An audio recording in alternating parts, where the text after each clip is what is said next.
All right. It's saying that I don't have a camera. I can see that. Yep. Weird. So, do you actually have a camera, or is it just a technical issue? I do, but it's saying that I can't find a camera.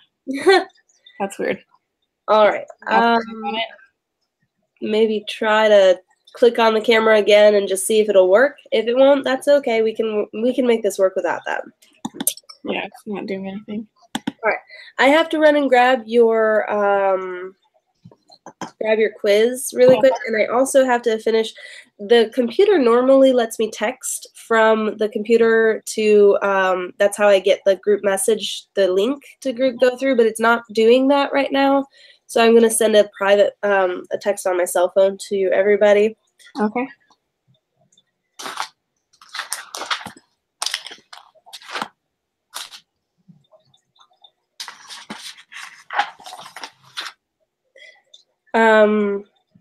So hang on. I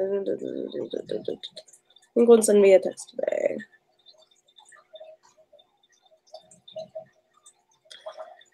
It is on my phone.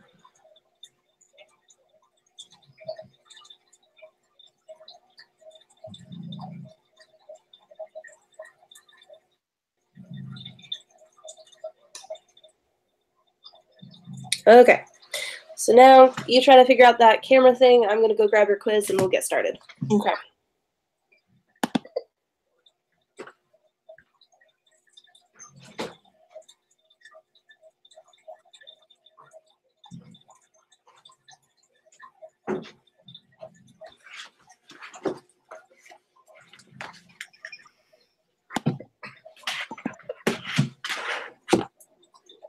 That's so weird. It's saying it's just not working. What's it doing? It's saying that Hangout doesn't detect a camera connected to your computer. Which is so weird. Well, maybe we'll just have to go without a camera today, but that's okay. All right. I'm going to lock it on my screen because the back and forth is kind of hectic, but I found your quiz, and so what I want to do right now is go through and have you talk me through what you did with it. So you can see my camera even though I can't see yours, right? Yes. Yes? Okay. So look, and I'm going to hold up your quiz first. We're going to go over the first two problems, okay? Mm-hmm. So you start here with 1.52 times 10 to the 22nd atoms of P. Mm-hmm. The first thing I want you to do is tell me how are you going to convert from atoms into moles, all right? Okay, I think I'll type the number in so you can reference it. 1.52 times 10 to the 22nd. There you go. So that is what you're starting with. What do you do to get from atoms to moles? I think what I did was I subtracted, or no, I divided or something. Okay. 1 point. Let me write it down so that way I can. 6.02 times 10 to the 23rd power. Okay, so you said you divided by 6.02 times 10 to the 23rd? I think so. Okay. All right, no, that's good. It's just you got the wrong number, so I want you to tell me what you get right now when you divide. So go ahead and type it in your calculator and tell me what you end up with.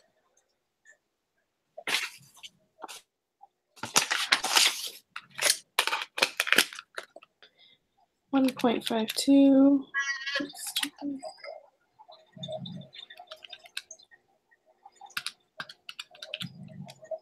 I got 0.252. 252.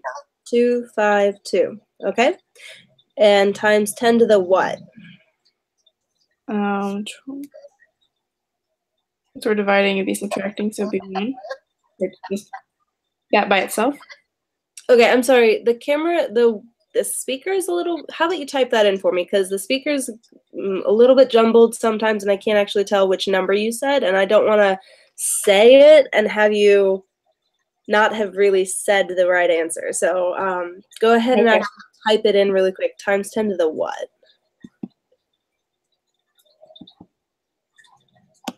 Okay, sorry, it's being slow over here. Let's have 0.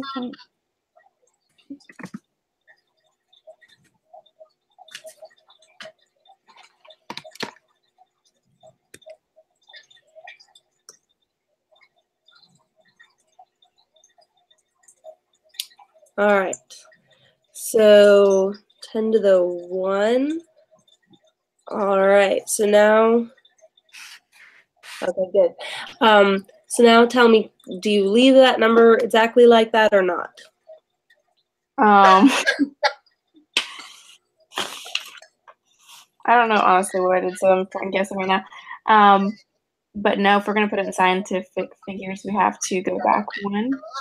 So it's going to be 2.52 times 10 to the power of 2. Okay. All right. So go ahead and tell me what your next step would be to convert that number of moles into grams.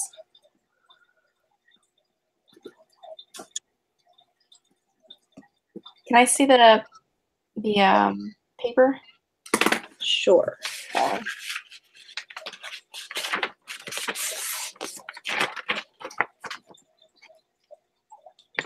What's the next number? Or no, I'm sorry. This one. So what you do is you have moles now, right? So now you have to take that number of moles and turn it into grams for P.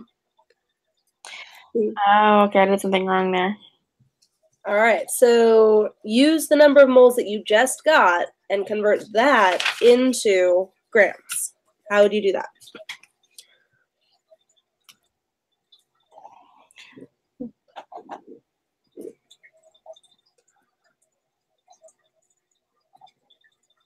I have no idea, to be completely honest.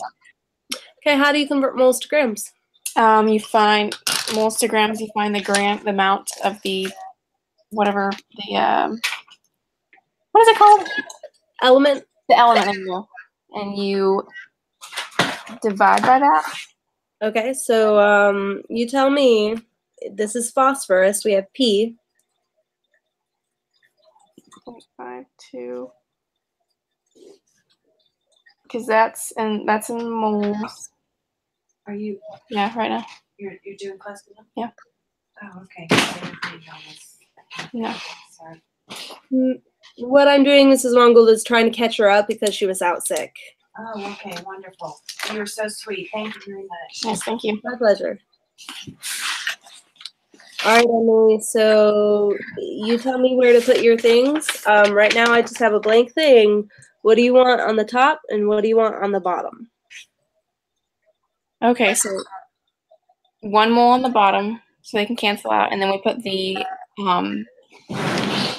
mass of the element on the top so we can divide that. And what is the mass of P, phosphorus? Let me look it up right now. I'm sorry. That's fine. Because I lost my whatever. You both lost your periodic tables, and I think Emily Carr lost hers as well. Shame, shame, shame. I'll have to find some more. So I'm just going to make more copies for you guys. I should be able to find it if I look hard enough. It's okay. All right. Phosphorus is? It's 30.97. Good. All right, so now do you add, subtract, multiply, or divide? We're going to multiply since it's on top. Good. All right, tell me what you get. Which isn't going to go.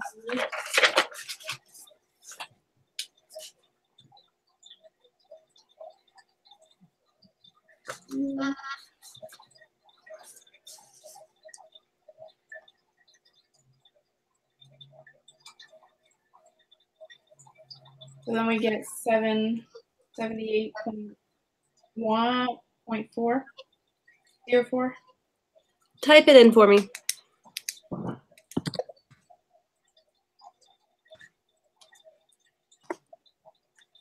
Okay. Is that including your exponent or not?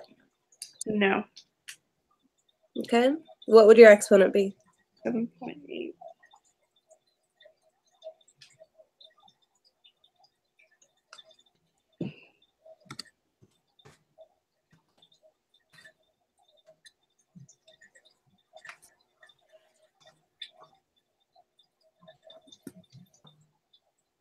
And that's with the correct number of sig figs, or no? Yes, 7.8. Oh, 7.80.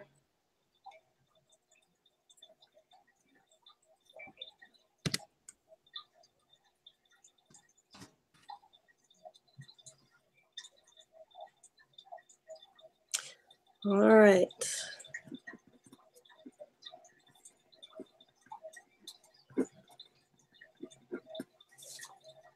All right, number 3. So now what we're going to do is we're going to do the opposite. In this one, you start with grams, and you're going to convert those into moles, and then you're going to convert moles into particles, okay? The rest of these you did really well on. So this is the only other one we have to do. And then because with these guys, you did them all perfectly. It's just a few simple mistakes. But these two sets of problems, these 4 total, were the ones where I needed to see your work because I needed to see if you just did a simple mistake or if you had the process wrong. And you do understand how to do the process, and that's what I really wanted to see. So we're starting with 454 grams of CO2.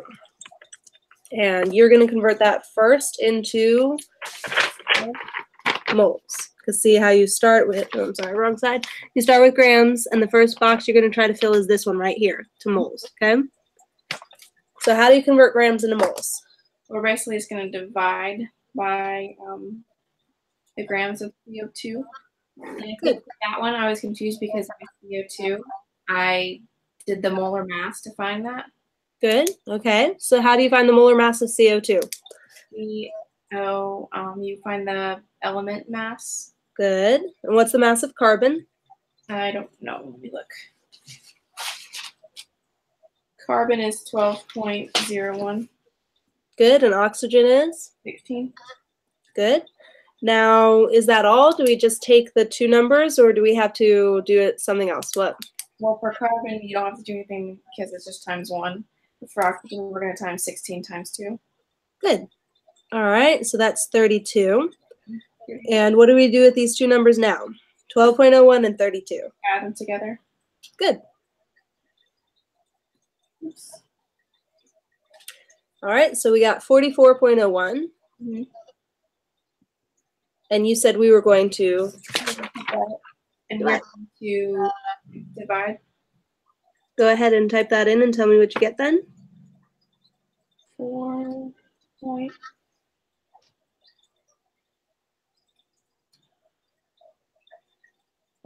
10.315. 10.315.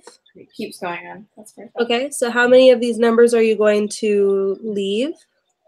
Well, the first number isn't in scientific figures. Okay, it's not in scientific notation, but how many significant figures does it have? It has 3. Okay, so how many numbers do you want to leave for this? 10.3. Good. All right, now we're going to take 10.3 and we're going to do the same thing because we're starting with moles, and we're going to convert moles into particles. So how do you convert 10.3 moles of CO2 into particles of CO2? We're going to divide it by 1 mole. Okay, so 1 mole goes on the bottom. Yeah, we're going to put 6.02 times 10 to the 23rd power. Good. Now, which kind of particle is this? What? For 6 point? The name. Remember, particles could be one of 3 things. They could be atoms or what? Something. No. I do know. Why don't we just do the math and you can think about it and you tell me in a minute, okay? Okay. All right. So go ahead and just do your math, multiplication, and tell me what you get when you multiply. Okay.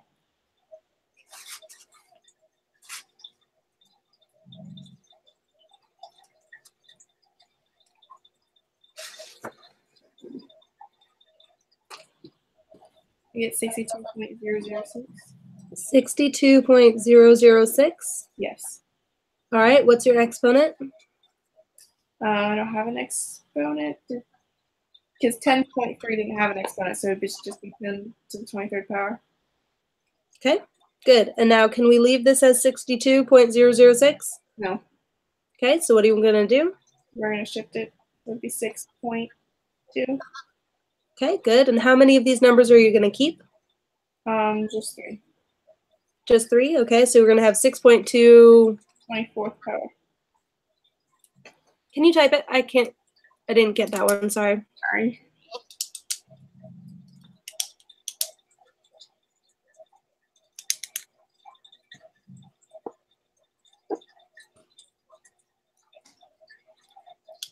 Good, okay. All right, now did you figure out what this is called?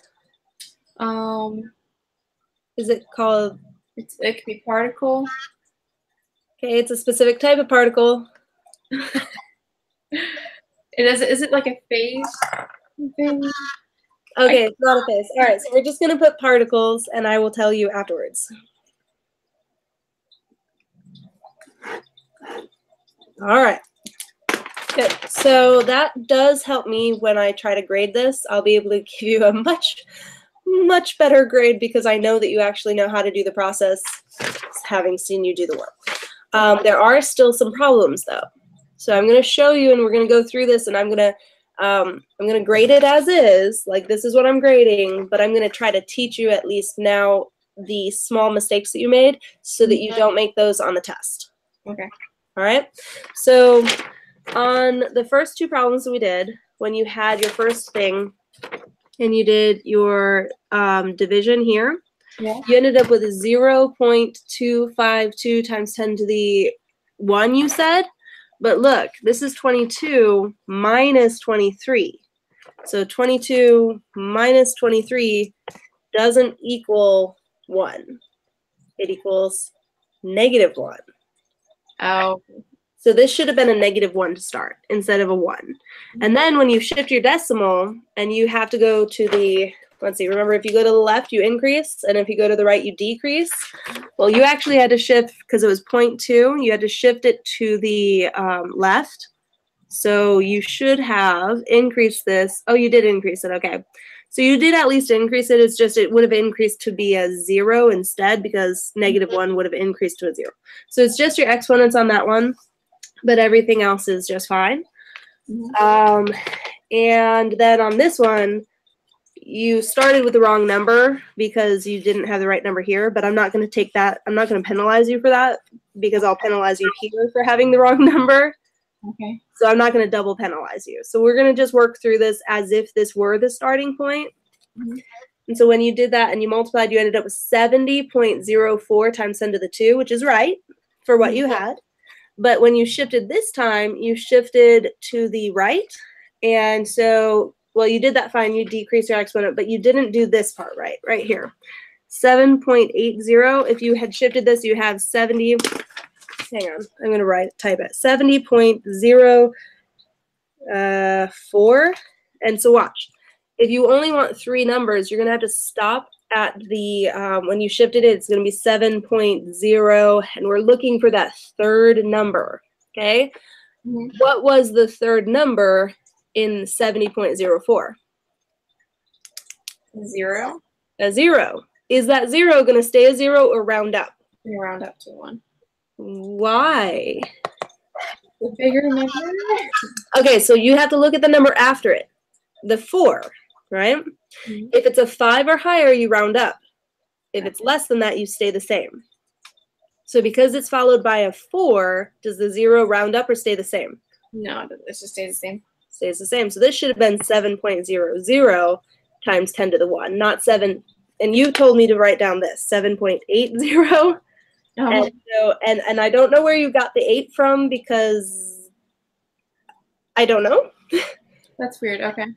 So, but that's fine. So it's only going to be the problem of having rounded wrong. And that's going to be just a little bit of points. And then the exponents for the other one, number 3, you did perfectly. And you did the right, like there's nothing wrong with it. And then number 4, you did perfectly as well. So no problem there either, except for the name. And so here's what you want to write down so you remember. Okay. There are 3 types of particles. Remember, particle is the generic term, and you have to decide which type of particle it is. It's one of 3. You either have atoms, Mm-hmm. and atoms are single elements. So if I had phosphorus, it's called an atom. If I have hydrogen, it's called an atom. If I have beryllium, it's an atom. Okay? Mm-hmm. You have formula units, That's what it was. and formula units are ionic. So that means that it's going to be a metal plus a nonmetal.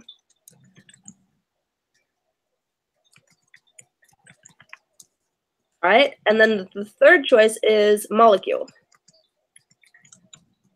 And what is a molecule? Is it ionic or what?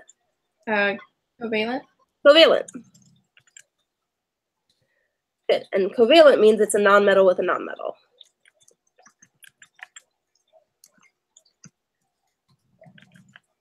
There.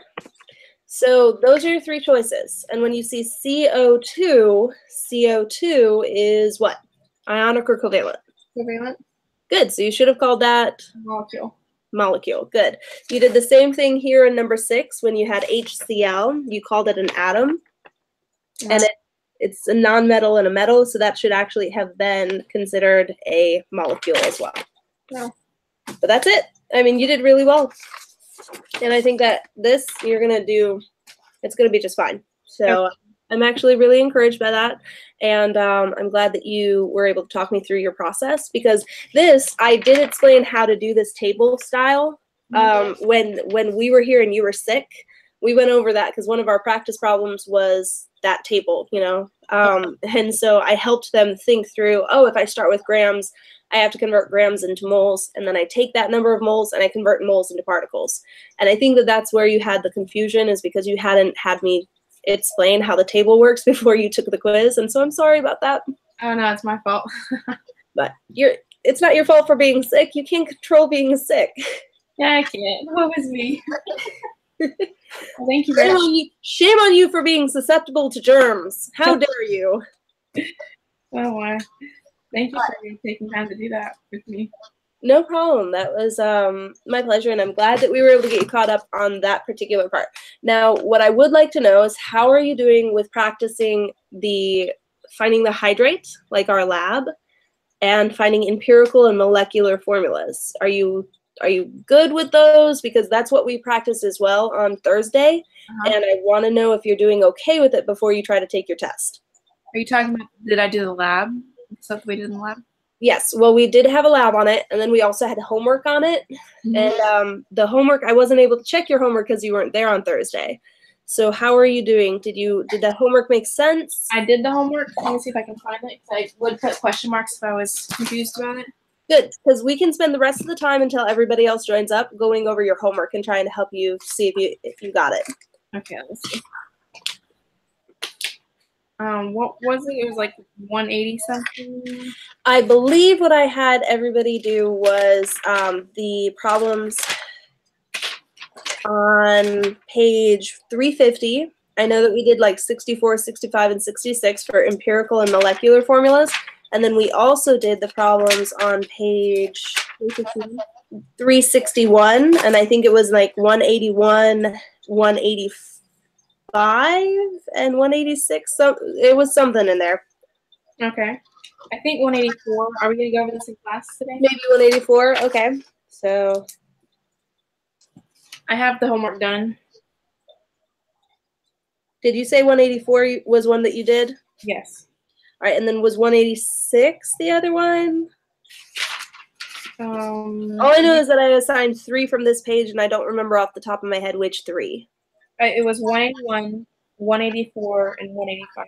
That's what I have done. All right, 185. All right, good. So first off, let me check 64, 65, and 66. I'm going to tell you, I'm going to have you tell me the answers that you got for those, and we're going to just see if you got them right. We're going to keep going. Okay. So what did you get for 64? I got K2O. Perfect. All right, what about 65? Let me see. C6, H6, and O2. Perfect. Good job. All right, and number 66. C17, H19, O3, N. You got it. think you helped me with those ones, so that's probably why. That makes me really happy. So you do, I think you're good on how to do an empirical formula and a molecular formula. So what I'm going to do is now focus our strengths on the hydrates. So did you say that you had questions on 181, 84, and 85? I think it was, yes. Okay, so let's go ahead and start with 181 and tell me what you have or what you think you need to do 181. Let me get something really quick. Oh, I'm right here. Never mind. It's on page 361.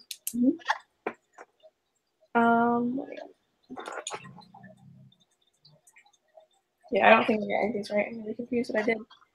I don't even know what I did to get this, to be honest. All right, so let's start with 181. For a hydrate, there's only 3 steps. Remember? Do you want me to write them down for you, or do you have them in front of you? Maybe you could write them again.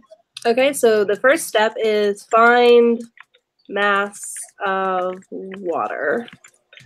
Because usually they don't give you the mass of the water. And the way that you find the mass of the water is by subtracting the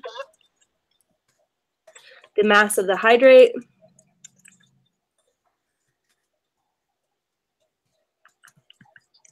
minus the mass anhydrate. Okay, so you subtract the mass of the hydrate minus the mass of the anhydrate. Step 2, you convert grams to moles, but only for these 2 things. Ready? Put a big star by it. You're only going to do it, hang on, I have to find my star. There it is. Only for water and anhydrate. So you're going to take the water, the mass of the water and the mass of the anhydrate, and convert those into moles.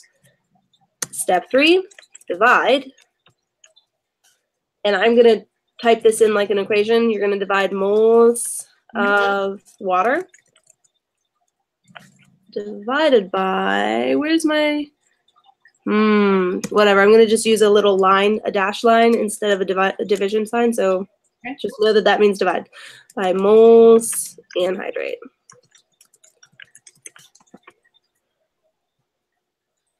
Okay, thank you.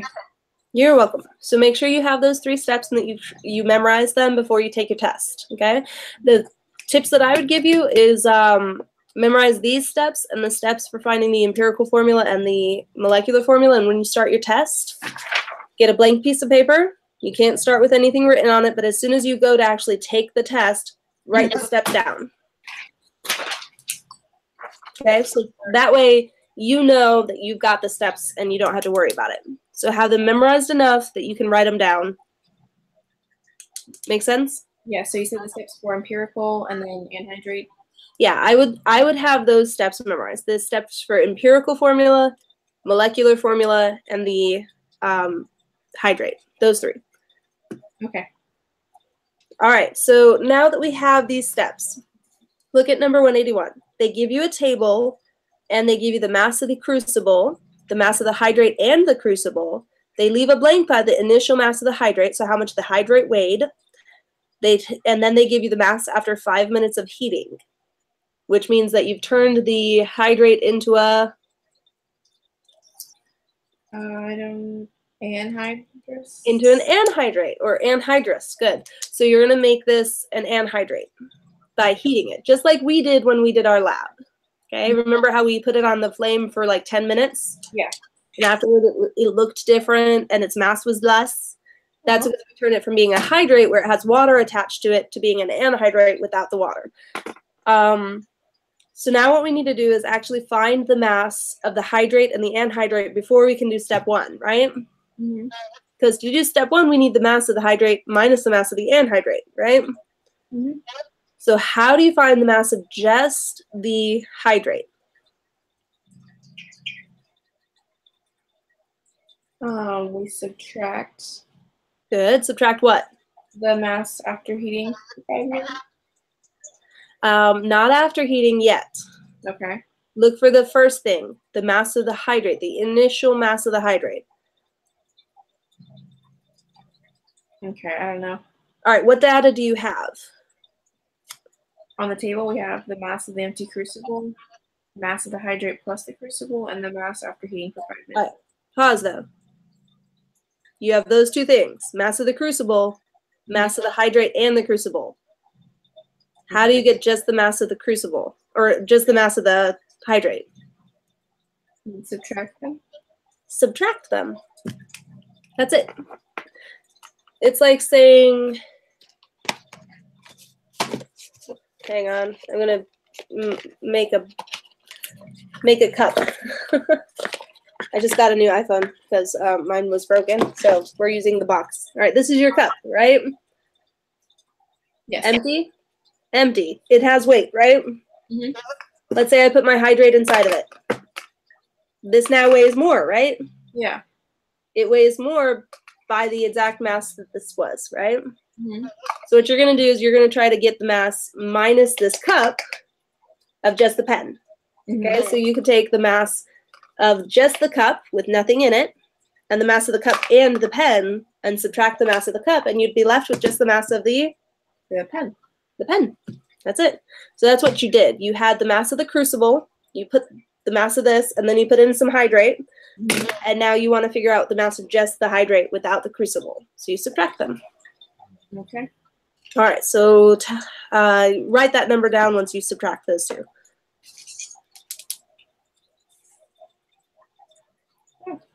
Now, how do you find the mass of just the anhydrate? 1 minute. Where is the anhydrate? The anhydrate. Okay, so.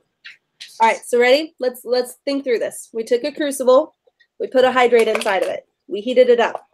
As it was heated up, this changed, right? So it changed color and texture and everything. Now it's going to look like this, right? It's still in the same crucible, right? Okay. You subtract the mass after heating for 5 minutes by the mass of the empty crucible. That's it. There you go. Okay. So the initial mass of the hydrate. Visuals always help. They always make it better. It does. All right. So now you have your mass of your hydrate and your anhydrate, right? Mm-hmm. Good. How do you find the mass of the water? We have to pray. Pray answer.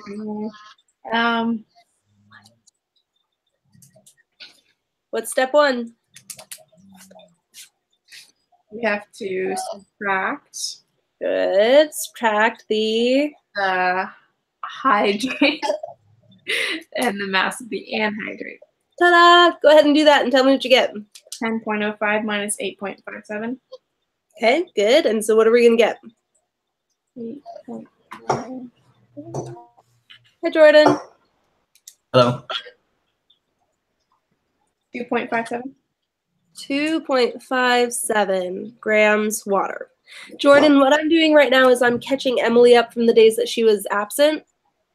Okay. And so until Emily Carr joins, we're going to just finish this problem, okay? All right. Speaking of, has anybody heard from her? Because I didn't see her respond to the text, and I don't know if she knows that we're doing an early class. No, my mom says she hasn't heard anything. Can you ask your mom to do me a favor then? She's right here. Oh, hi. Sharon, would you call them so that, because I'm trying to finish catching Emily up, and so I don't want to stop doing that to make the call, but can you just see if they're available?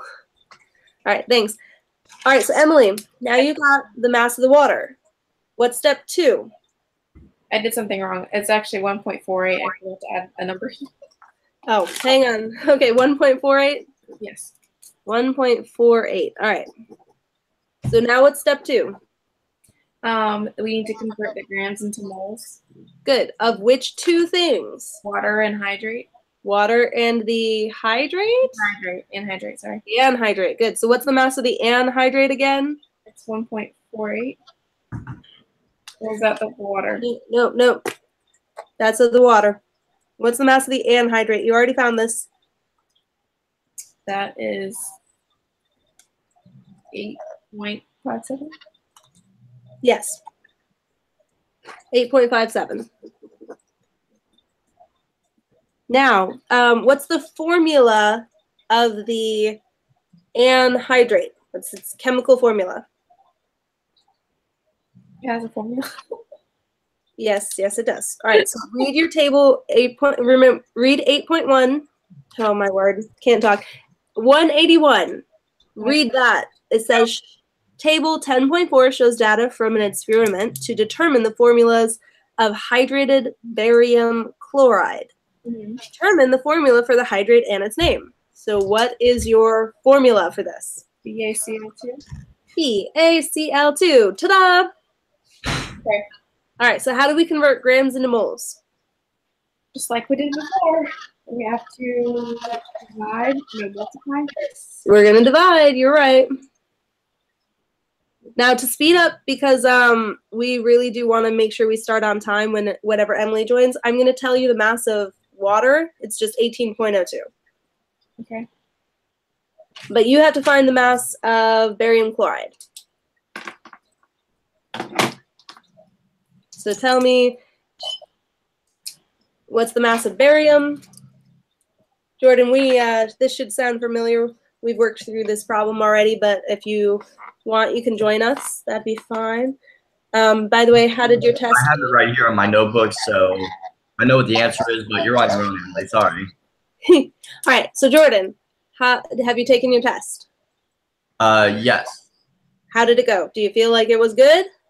Fairly good. I mean, there's always that one or two that you're just like, All right, well, hopefully you did really well and that you studied hard for it. And I hope the hydrate ones made more sense. Did you practice them and were you able to get the right answers? Yes, I think so. I might have gotten a little teeny bit off, but I think I was able to get it. All right. All right, so Emily Mongold, what is the molar mass of barium chloride? I haven't gotten that far. I was going to ask you. So I'm dividing 18.02. That's what you said? Wait a minute. No. What was your mass of your water? You said it was 18.02. Nope, that's not what you said. Hang on. Ready? You already told me the mass of water was 1.48. Mm-hmm. How did you find that number? You just told me, so I thought I'd probably misunderstood, obviously. This is your molar mass. That's what I was trying to speed you up with. Oh, okay. You didn't have to look it up. Hey, Emily, you do realize your video is off, right? Yeah. Okay, so does that make more sense? Wonderful.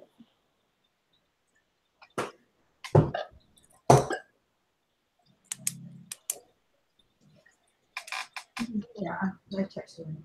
I mean, did you get it? I did just see that, so that's good. So Aaron's There. hang on.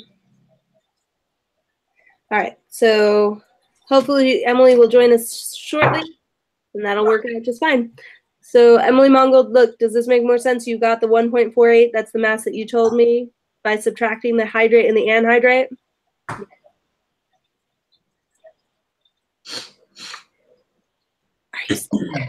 Thing one, paging thing one.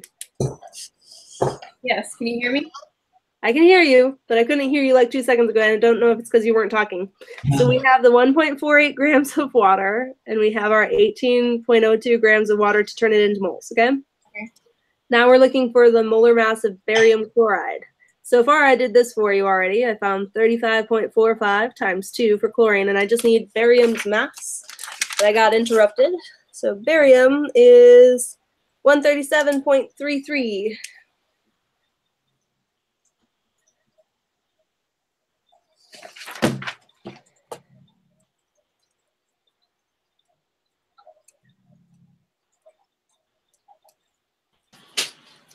All right, so we have 208.23.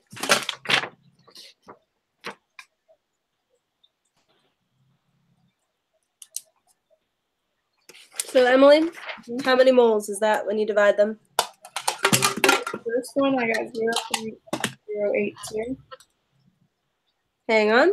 1.48 you said divided by 18.02. Yes. What did you say you got? 0.082. 0. Hang on. I'm going to type it. 0.0.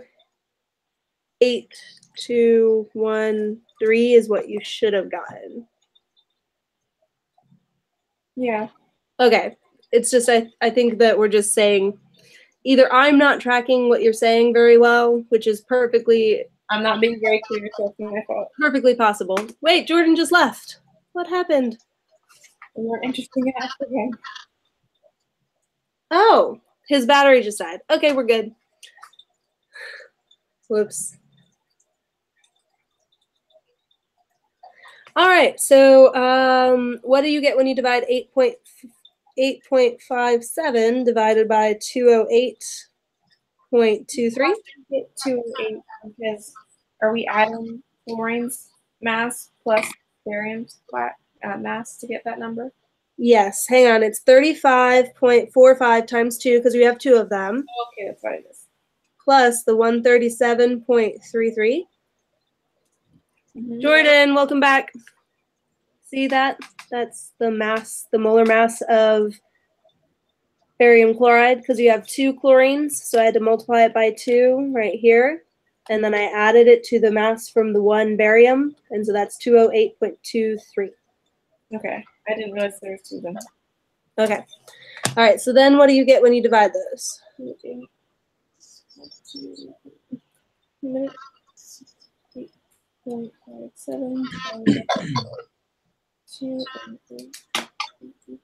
equals 0.04 Good. 41156,414. Good. Now, step 3. What do you do with the moles of these?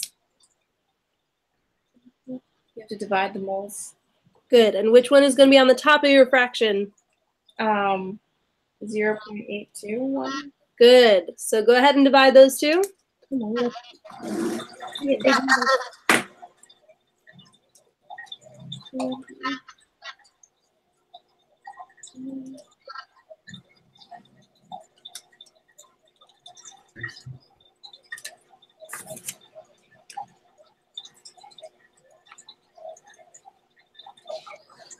That's 1995581. Good. Now you are going to try to get a whole number. So are you 0.1 away? Yes. So we So we get 2. All right, look. That number is the number of water molecules attached to this barium chloride. Mhm. So when you write your formula, you're going to write the formula for barium chloride, which is BaCl2 and then 2H2O. 2H2O. Good. But what goes between the two? What goes between this and that? A dot. Oh, I'm like, yeah, oh, I remember. Just a dot. That's like that. Okay. All right, now name it. Name it? Yep. Barium. Oh, anhydrate? Not anhydrate. We are naming the hydrate. So we have barium chloride. Dihydrate since there's 2. Dihydrate because there's 2.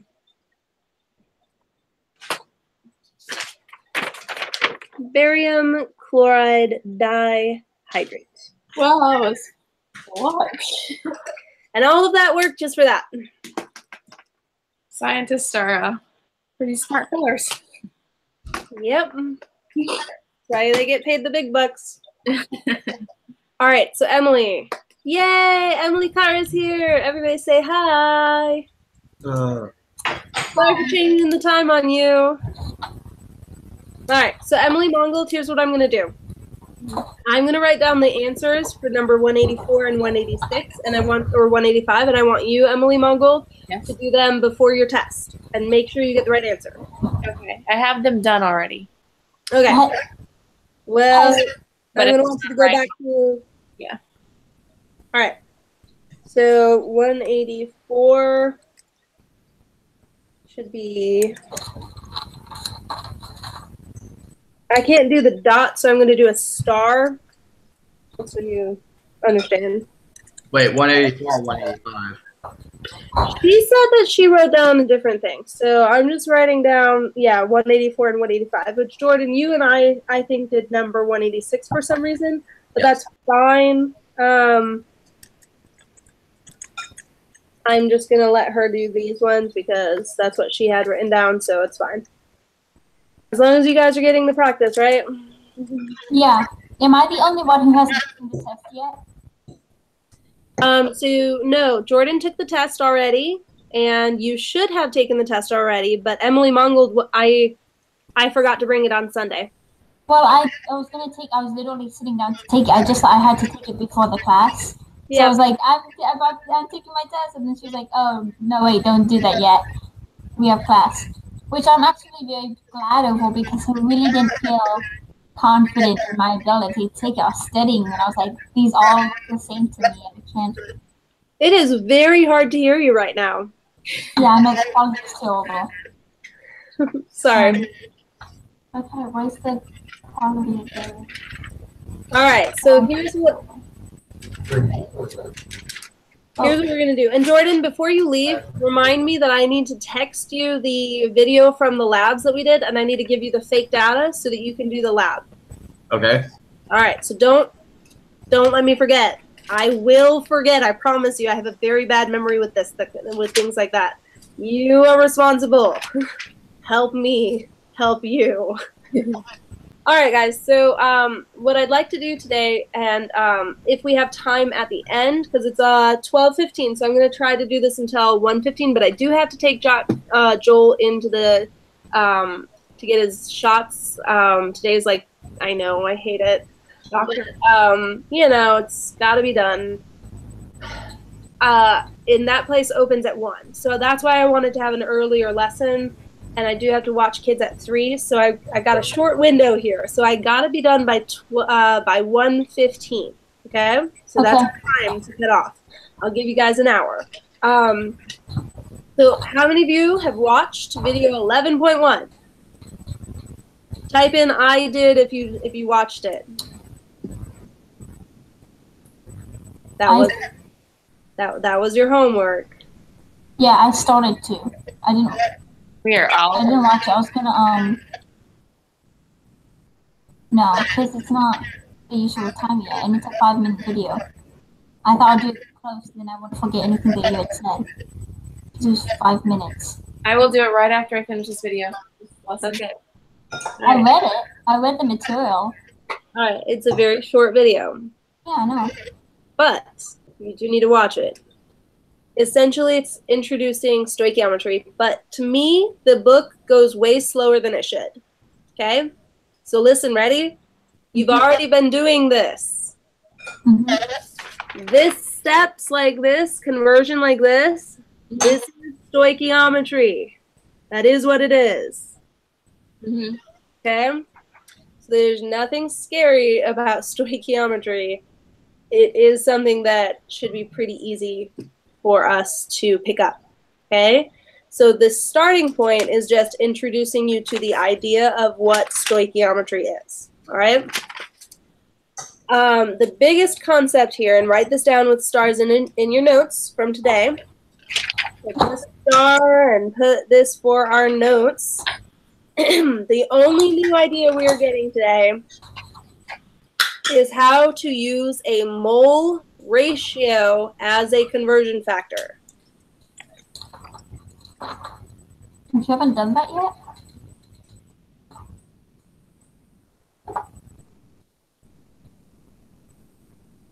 That is the biggest idea for today. How to use a mole ratio as a conversion factor. And the way that this is different from what we've been doing is that it's going to take you from one thing in an equation to a different thing in an equation. All right? I'd like to start this with a concept, though. All right? How many of you have ever left the country before? Gone to a different country for some reason? All right, Jordan, which country did you go to? Canada. That's so close, it doesn't even count. No, I'm joking. It does count. All right, so you went to Canada.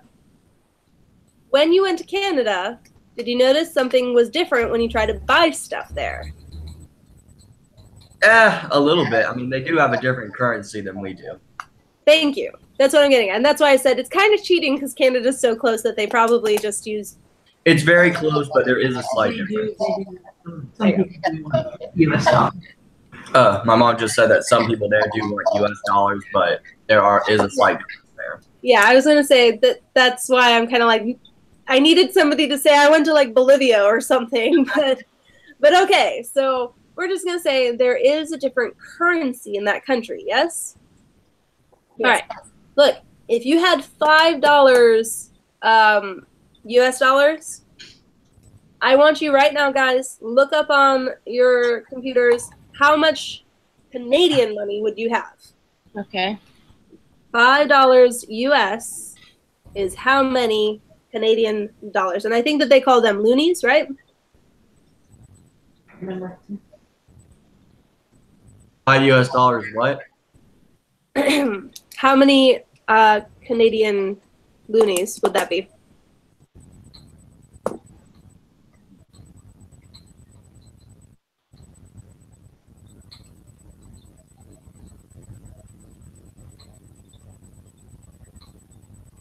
It would be 6.4 Canadian dollar.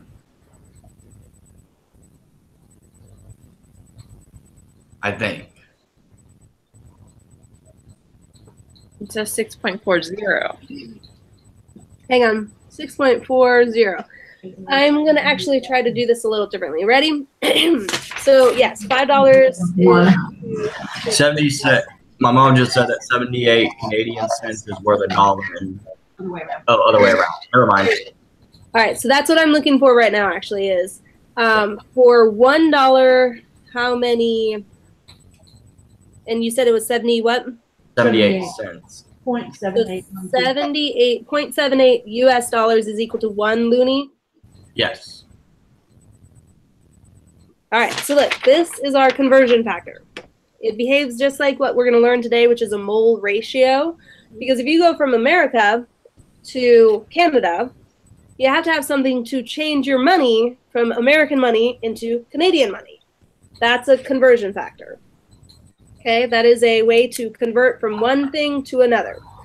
We could set up a stoichiometry problem and actually find out the answer to, you can check to see if this is right, the 6.40, because we can actually convert this with a conversion factor, just like we've been doing. This is stoichiometry, just like when we converted grams to moles and moles to particles, right? Mm-hmm. So we're going to start with $5. So we're going to put $5 US at the top. And what would I write down here to cancel? Was 6. US dollar? I would put my money in US, but look, what's the value? 0.78. 0.78. So I would put on the 0.78 bottom. US dollars is what you would write down here. What?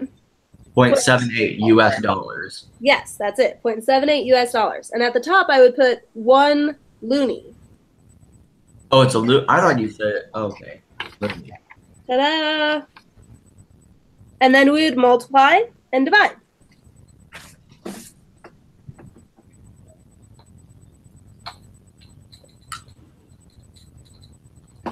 And this equals 6.4102 blah, blah, blah. See?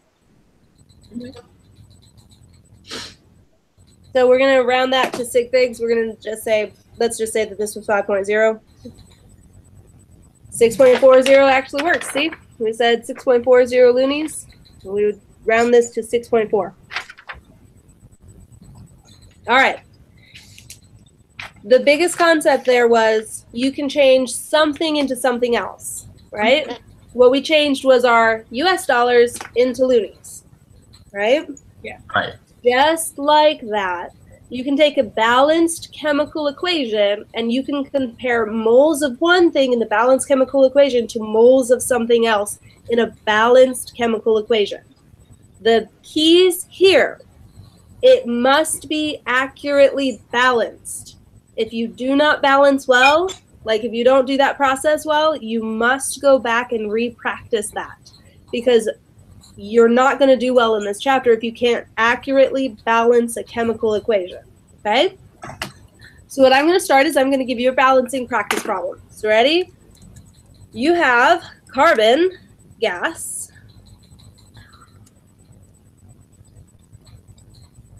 and it reacts with hydrogen gas, and it produces, hang on, hydrogen carbonate. CH4, which is methane. There you go. Balance this equation first.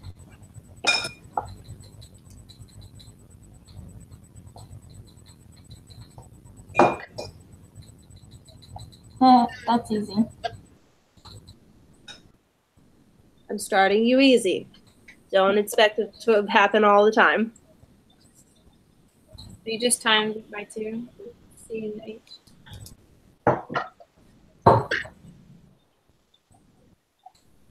All right, guys. What does your balanced chemical equation look like? You would have 4 on both sides. No. All right. Let's practice balancing again. Count. You have carbon and hydrogen. How many carbon do you have on the reactants side on the left? You 2. You have 2 carbon on the left. How many carbon do you have on the right? You have 1.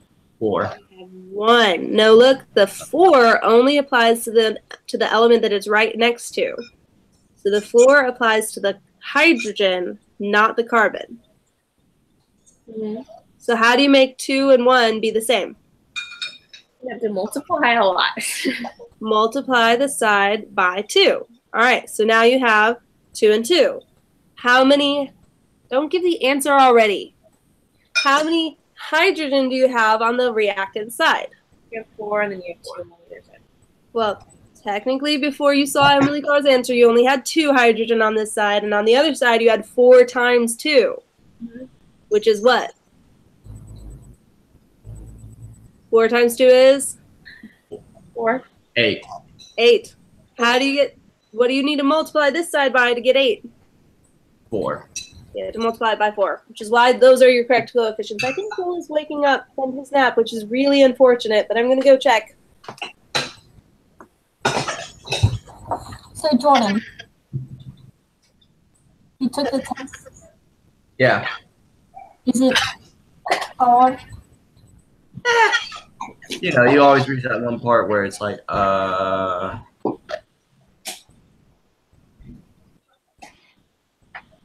Okay. How about you? I haven't taken. I was like literally sitting down to take it because. Oh, and that, hey, usually, why are you asking me then?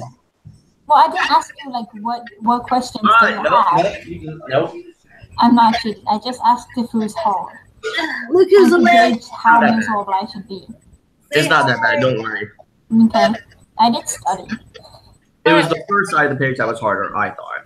Hey. You're not allowed to talk about the test. That's cheating. He's not telling me what I had. That's cheating. All right, so here we He's go. not cheating. No. He didn't say what it was on the test. If your teacher says it's cheating, you say it's cheating too. Yes, ma'am? Yes, ma'am. Can I get a yes, ma'am? There you go. All right. No more talking about our test. Here's what we're going to do. Now that we have this balanced, we're going to need to look at what the mole ratio is between these values. Okay? So look.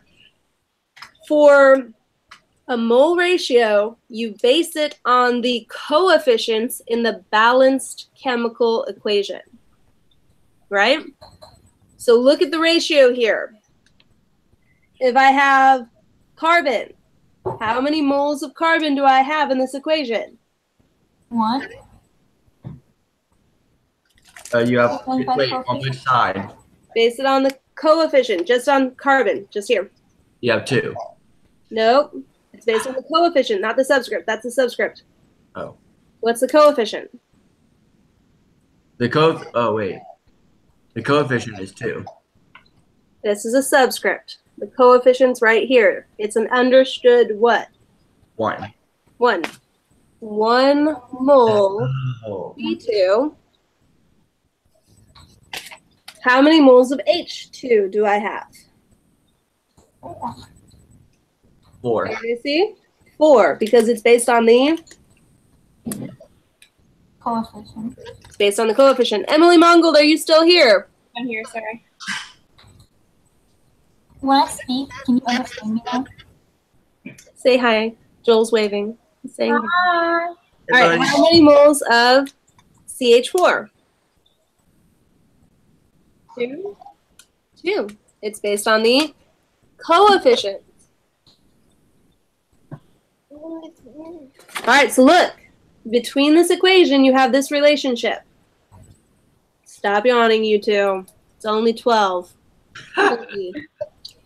For every 1 mole of carbon, I have 4 moles of hydrogen and 2 moles of methane. Does that relationship make sense? Yes. Yes. This is the same as my relationship with my loonie. For 1 loonie, I have 0.78 US. Why was that important? Stoichiometry. Because you can turn loonies into dollars, right? So guess what we can now do? Because we have this mole ratio between each of the pieces in an equation, because we have that mole ratio, now we can convert from one thing in an equation to something else in an equation. So ready?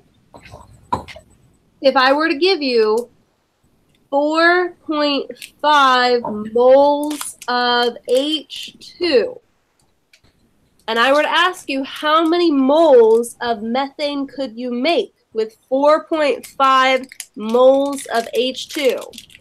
How do you convert from moles of H2 into moles of methane? Yes, Jordan. I was going to say that on the bottom you would have 1 mole of H2. I'm going to stop you. You do have moles of H2, but it's not 1. So we have moles of H2, but we base it on a ratio. Look, how many moles of H2 would we really have? 2.02. Look at where you're basing this on. You're basing it on the mole ratio from the balanced chemical equation. That's your coefficient for H2.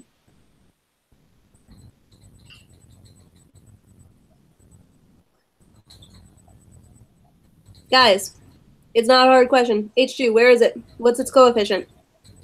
4. 4. 4 moles of H2, not 1. And what are we going to put on the top? So we did put moles of H2 on the bottom. You were right there. That's perfect. Now we're turning it into moles of CH4. What is it? Yes, thank you. You got a treat, don't you? How do we convert it into moles of CH4? Well, we put the moles from the mole ratio. What are the moles in the mole ratio? We based it here. This is our mole ratio. 1 to 4 to 2. Oh, okay. We base this mole ratio on the coefficient. Divided by Up top you would put 2. You put 2. Ta-da! Now you can convert moles of H2 into moles of CH4. So does the mole on the bottom cancel? This could cancel out to 1 and 2, but don't worry about it. Just take it and multiply like normal and divide like normal. So you take, and on the top you multiply, and on the bottom you divide. So what we're going to type in our calculators right now is 4.5 times 2. Press enter. Should equal 9. Yep. Now divide it by what's on the bottom. So 9 divided by 4 equals 2.1? 2.5. 2.5. Now, how many sig figs do we get to have? 2. 2. So it'd be 2.3. That's it. Does that make sense? Yeah. Starting to. Okay, so Joel is going to steal my calculator, and he's going to go type on the calculator, because that'll keep him happy. And let me be free to work. So, the new thing, the only new thing we're learning right now, we're still going to do stoichiometry, we're still converting, but the only new thing is this mole ratio. The fact is that you base the mole ratio, the way that you know the numbers to use is on the coefficients from the balanced chemical equation. They are the same as the coefficients. And that's it. That sounds easy. That sounds easy once I study it.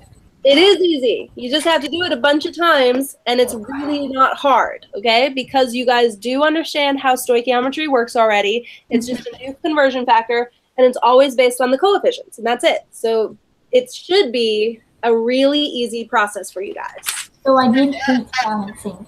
Balancing was hard. Well, we'll have to work on that then. Because balancing shouldn't be hard. It should be easy. It's just confusing. Hang on. Joel is, note to self, don't let your 2-year-old son get your calculator. He'll mess it up. All right, here we go. We're going to start on page 371 with number 1. Notice how they give you 3 separate equations, A, B, and C, right? Now, I'm just going to say the book doesn't give you guys much credit. It kind of baby steps you a lot more than I think you need to be baby stepped. So what I'm going to have you do is start doing the conversions. Okay? So I'm going to type in for A, B, and C where you start and where I want you to end, and I want you to set up, like I set up here on paper, set up 3 conversions for me and let me check what you do. Okay? So you're going to start for A. Let me put him down for 2 seconds. Joel, go get your ball. Go get it. All right, so here we go. You're going to start with, for 1A, 8.32 moles of H2.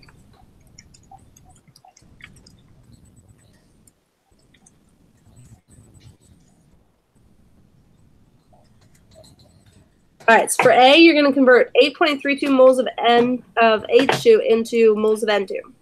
For B, where do you get that? What problem is that?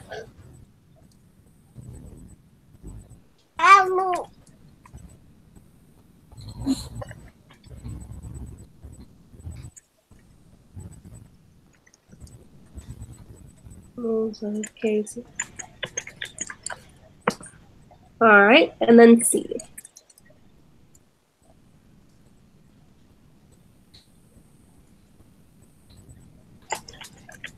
Of Mg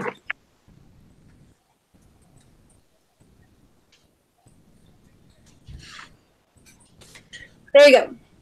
A, B, C.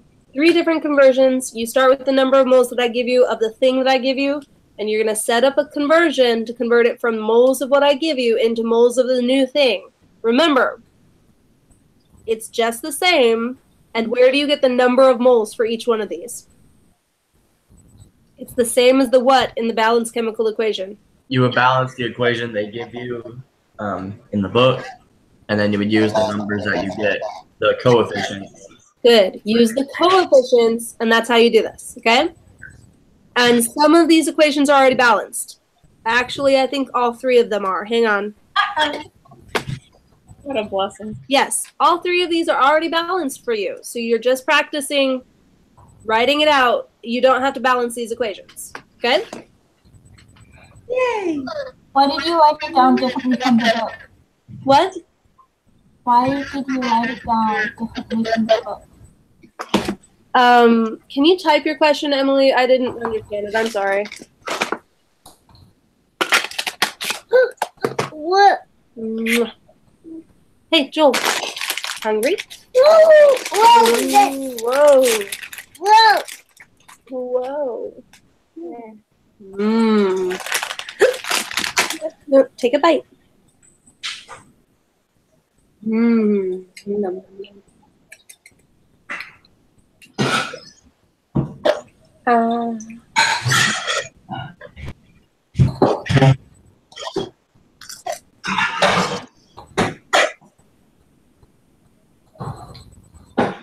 Because the book thinks that you guys aren't ready to start with the stoichiometry yet, and they make you do something that I think is silly.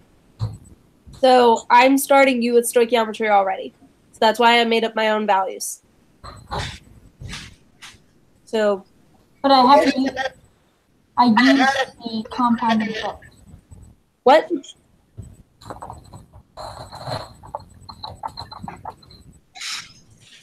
You're using the same equations from the book.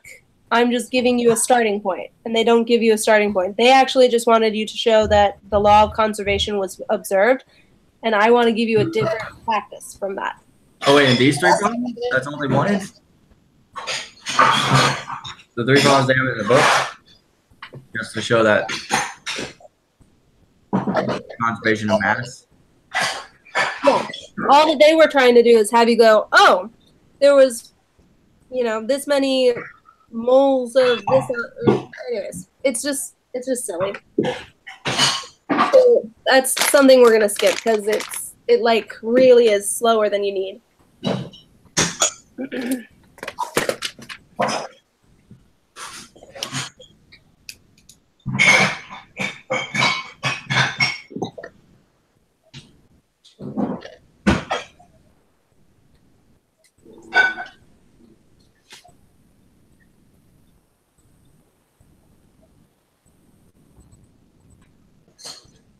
Joel, where's your ball?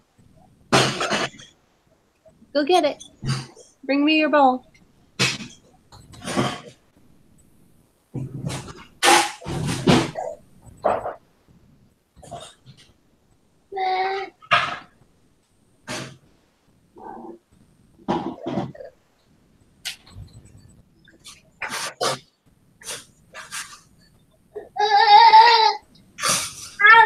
So far I have my table set up and I'm just waiting to do the conversions till I see that you guys are ready.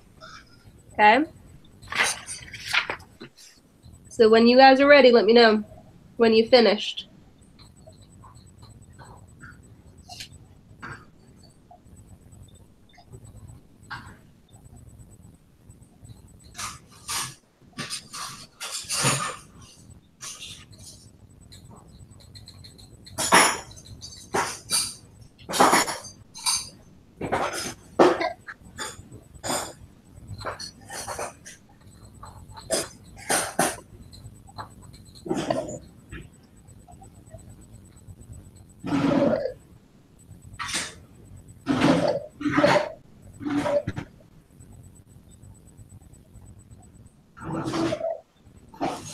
Is the 3 on top? All right. Are you guys ready? I'm working on the last one right now. Emily, the thing 2, that depends on what you're talking about. Are you do A, B, or C? A. A? All right. Look at your coefficient. 3 is with which of these 3 things? H. H2. Good. So you start with H2. Does it need to be on the top or the bottom to cancel? Top. Nope. To cancel, remember, whenever we're setting up our tables, to cancel, we have to put the same unit on the bottom.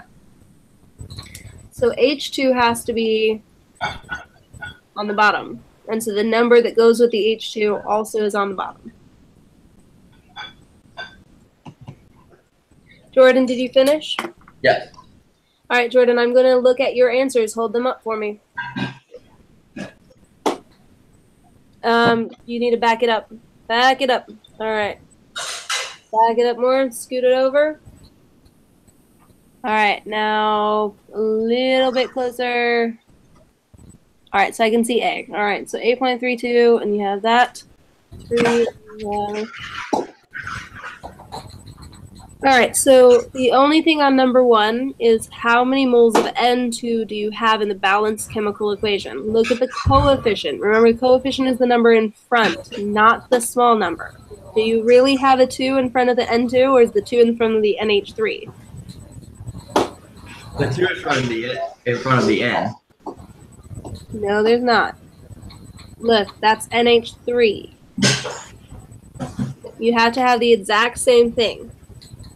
See how the 2 isn't, it's on the right of the arrow, right? Yeah. That's in front of NH3. You can't separate the N. Okay. So look over on the left. Do you see where N2 is? Yeah, there's only 1. There you go. So change that to, make it a 1. Okay? All right, now hold that up again and let me check the rest of them. B is on. Yeah, I see this one, and then 1 to 1. That's good. Okay, and then where's C?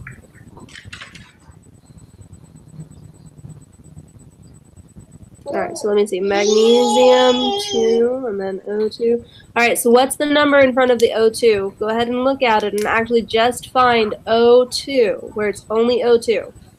It's 1. I did the same thing that I did in the N2. I looked to the right of the problem. Okay, so fix that for me. And look, Jordan, you're just going to match it up with what it is exactly. Okay, so it can't be, oh, there's oxygen in this thing. I'm going to choose this one. It's got to be O2 if they specify oxygen. Reaction. Okay. And it actually doesn't matter where it is. It could be a reactant or a product. It's just exactly what they asked for. Okay. So make sure you're looking at the exact same thing. All right. Now, Emily Mongold, it's going to be harder to check your answers because your camera's not working. So Emily Mongold, what I want you to do is try to type in your... I'm confused. So I'm still like on the first one because I went to the bathroom for like 2 minutes and then I came back. See, that's why I need to have the screen so I can see if you're here or not. All right. What did you hear last? Did you hear us talking about money? You right before you went to get Joel. As soon as you went to get Joel. Oh, I don't even remember where that was. All right. So here's what we're doing, Emily. We are working on using a mole ratio to convert from one thing in an equation to another thing in an equation. Okay. So what we do is we base it on the coefficients. So notice I had them balance this equation. Were you here for that? You were here for this, right? You balanced this with me? Yeah, I think so, yeah. Okay. No, now look. This is the mole ratio. For every 1 mole of C2, I have 4 moles of H2, and I have 2 moles of CH4. Where did I get this 1, 4, and 2? The coefficient. From the coefficients. So that is a mole ratio. That's what we mean when we say mole ratio. We base it on the coefficients, and it's a ratio, it's a relationship. This equation will always be balanced this way, right? Yeah. So you will always have 1 mole of this for 4 moles of that, or 2 moles of that, right? Okay.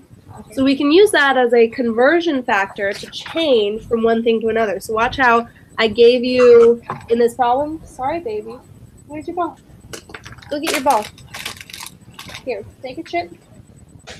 Yummy. Mmm. And go get your ball. Mmm. I'm bribing him, but it's okay. So notice how you start with 4.5 moles of H2, and I'm trying to convert that into moles of CH4. So on the bottom, we have to put what we start with, moles of H2. So moles of H2 goes on the bottom. On the top is what we want, moles of CH4. Do you see that? Yeah. And where do we get these numbers? The coefficient. From the coefficients. They're the same as the coefficients, okay?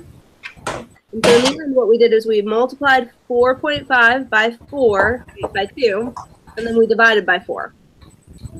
And that gave us 2.3. That's it? That's it. So now what they're doing, and Emily, you're going to start on it now. Yeah. See how I typed in the side 1A, B, and C?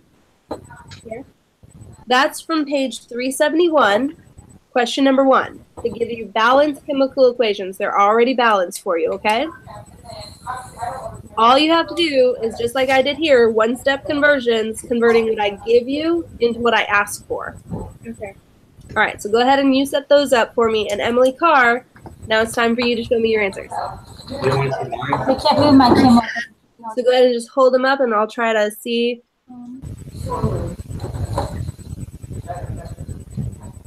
All right, you got to lower it down just a little bit. Right there. Perfect.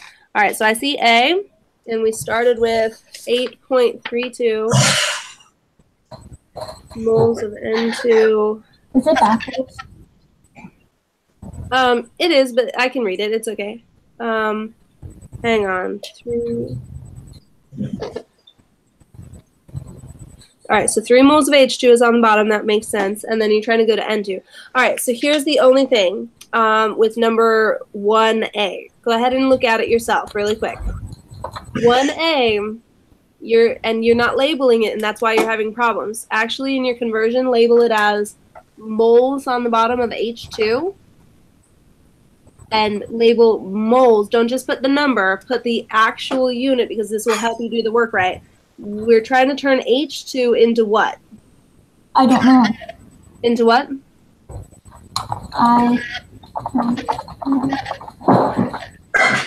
Okay, so look at number 1.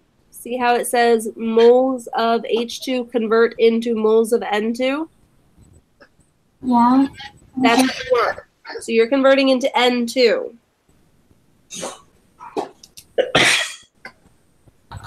Is it N2 into H3 or H2 though?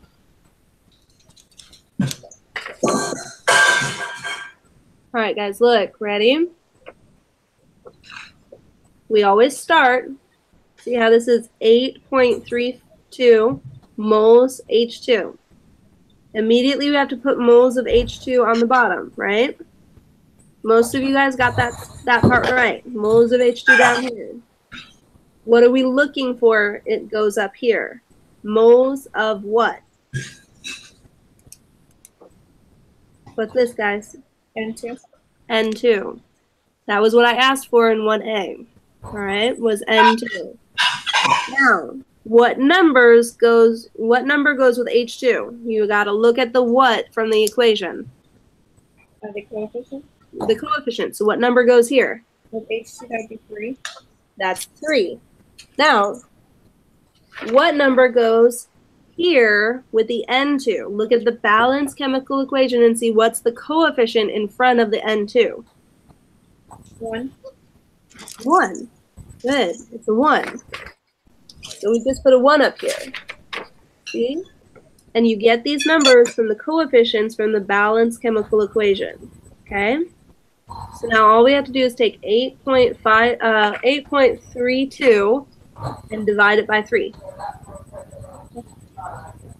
What do you get when you divide 8.32 by 3? You get 2.3. I'm having a hard time hearing you. Can you type it?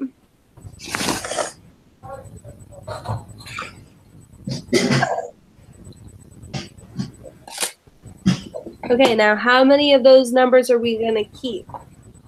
Just 3. Keep how many? 3. 3, good. So we're going to have 2.7. And is that last 7 going to stay a 7 or is it going to round up? It's stay 7. Stay a 7. So notice, guys, everybody see 2.77 moles of N2 were produced. Notice how moles of H2 are canceled and we're left with what we want, which is moles of N2. Yay! Does this make sense so far? For me, yeah. Emily, all right, so now I want Emily Carr, because this one seems to be a struggle for you, and that's okay. Talk me through the next one. What has to go on the bottom here, Emily Carr? What goes right here to cancel?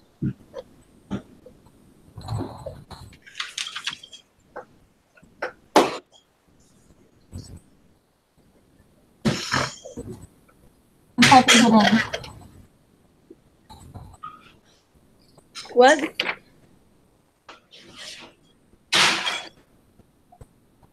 Okay, good. Moles of HCl, yes. How many moles of HCl do we have? Here you go. Oh, sorry. 1. Good. All right. Now what goes on top? What are we looking for? KCl. KCl. So moles of KCl up top. And how many moles of KCl do we have? Also 1. Also, I'm starting to get it. I just hadn't really seen it good enough. I was so confused how you can change an element into a different element. it's because you're not actually, you're using the property of the mole ratio. It's not like you're saying I'm turning HCl into KCl magically. It's because of the equation that had them react. So this is based, the only reason we can do this is because they do react together in a balanced chemical equation. It's not like we're actually turning this into that magically. Okay.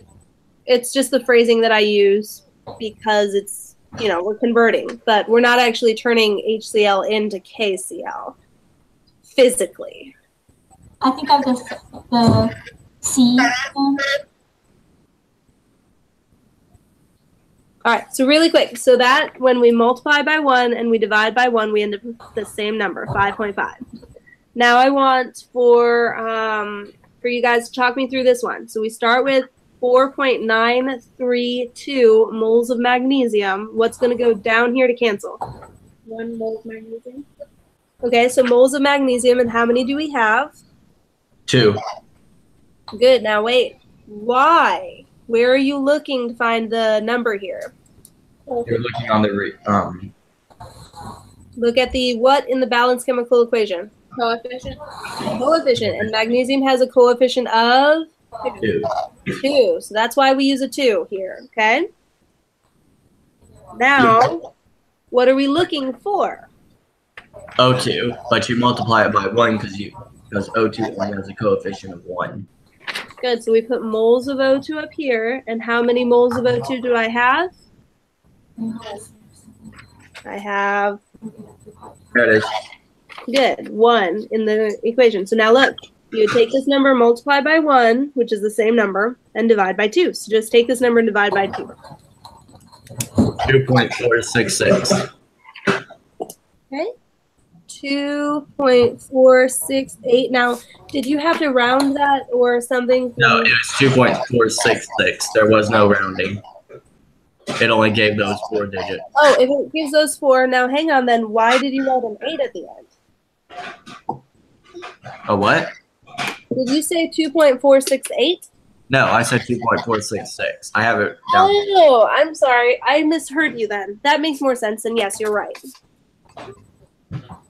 Yep, that's correct. 2.466.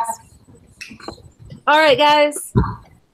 I know this is a new step, but how does it feel? Do you guys feel like you understand now at least where you base the numbers for a mole ratio on? Yes, definitely. It's Okay. actually, I think I get it. I Good. think I get it.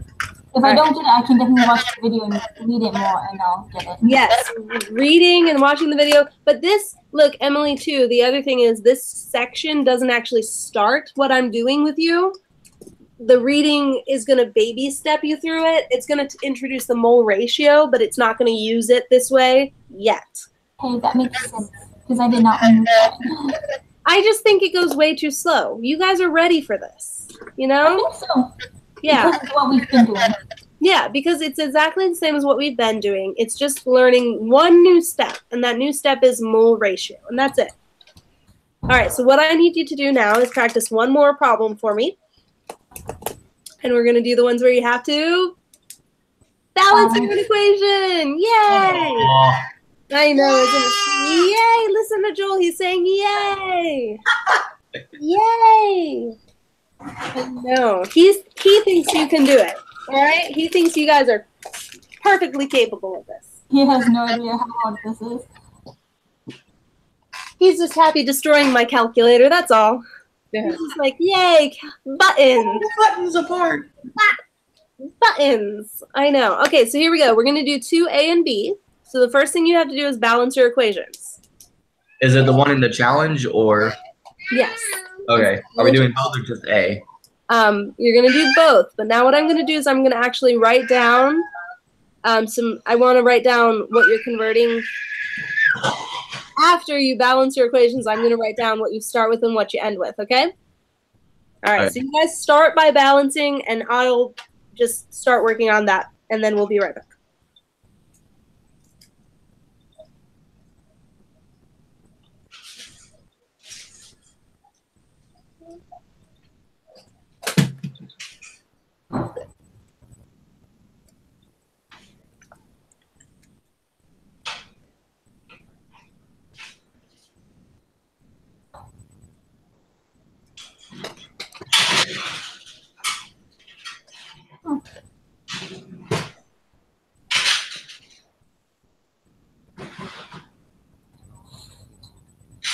A lot of stuff is flooding back. I remember a lot of this.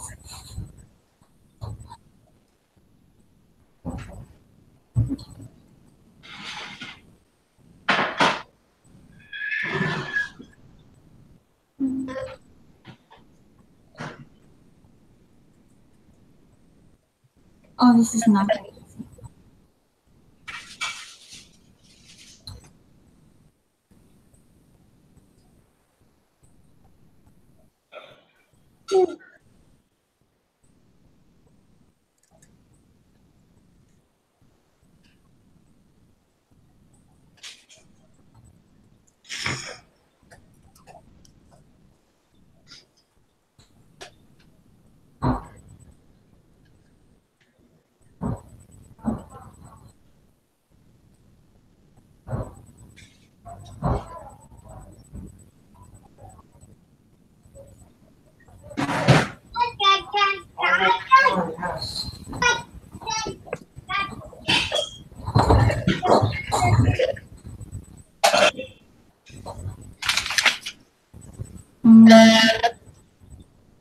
I think I have it.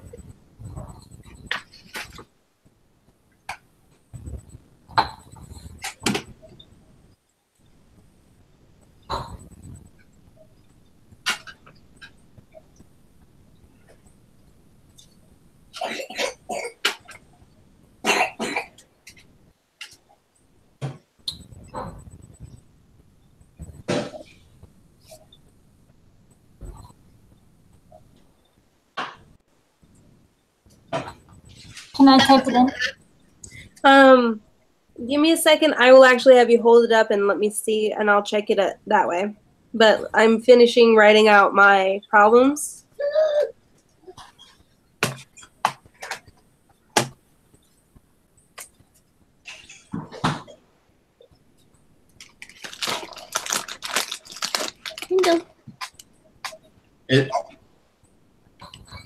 Do we need that periodic table that you gave us to find the coefficients? No, you don't need that to find the coefficients. To find the coefficients, you are going to list each element. No, Joel, no. And you're going to count the elements on the reactant and the product side. Okay. You just need to make those two the same. Hang on, Sue. Moles, and 032. And what I'm going to do is I will go through, after I give you a minute to balance, I'll go through the balancing of these two equations again so that we all are on the same page on seeing if we remember how to balance. I got to go let the cat out, and I'll be right back. Come on, baby. Do you hear her? Mm-hmm. Yeah, she's asking.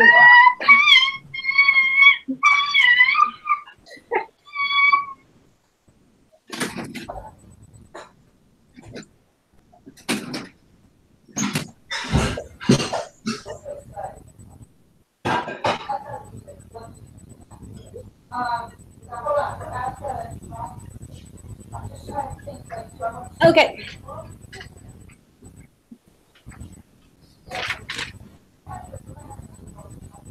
Emily Carr, did you say you were finished? I thought I was, but I was wrong. Okay, so I'm going to give you a minute then.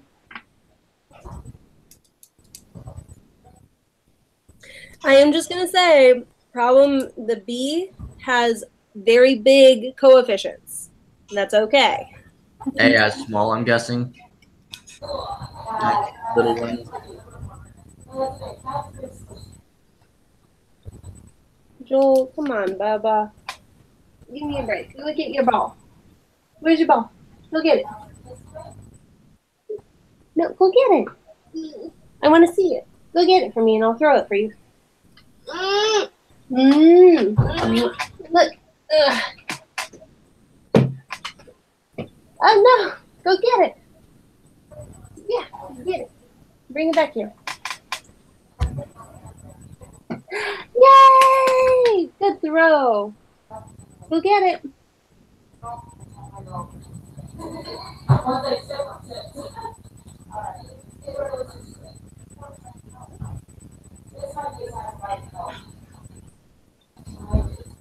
We're ready for your help to get over. We have a system that's working in the rest, but just to get over that transition from hallway to this kitchen, it's hard. Okay, so here's where I'd like to start. On number 2A, I'd like to see if you guys got this balancing thing, and then we're gonna, compare. So what do we do first when we're balancing an equation? Write the numbers under the arrow. I mean the letters under the arrow. Good. Write all your elements under the arrow so that you can count on each side. So we have which elements on the left? And Na. Good.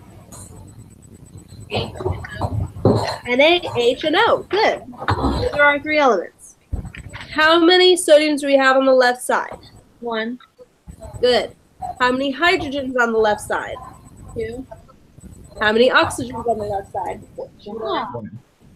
Good. All right, how about on the right side?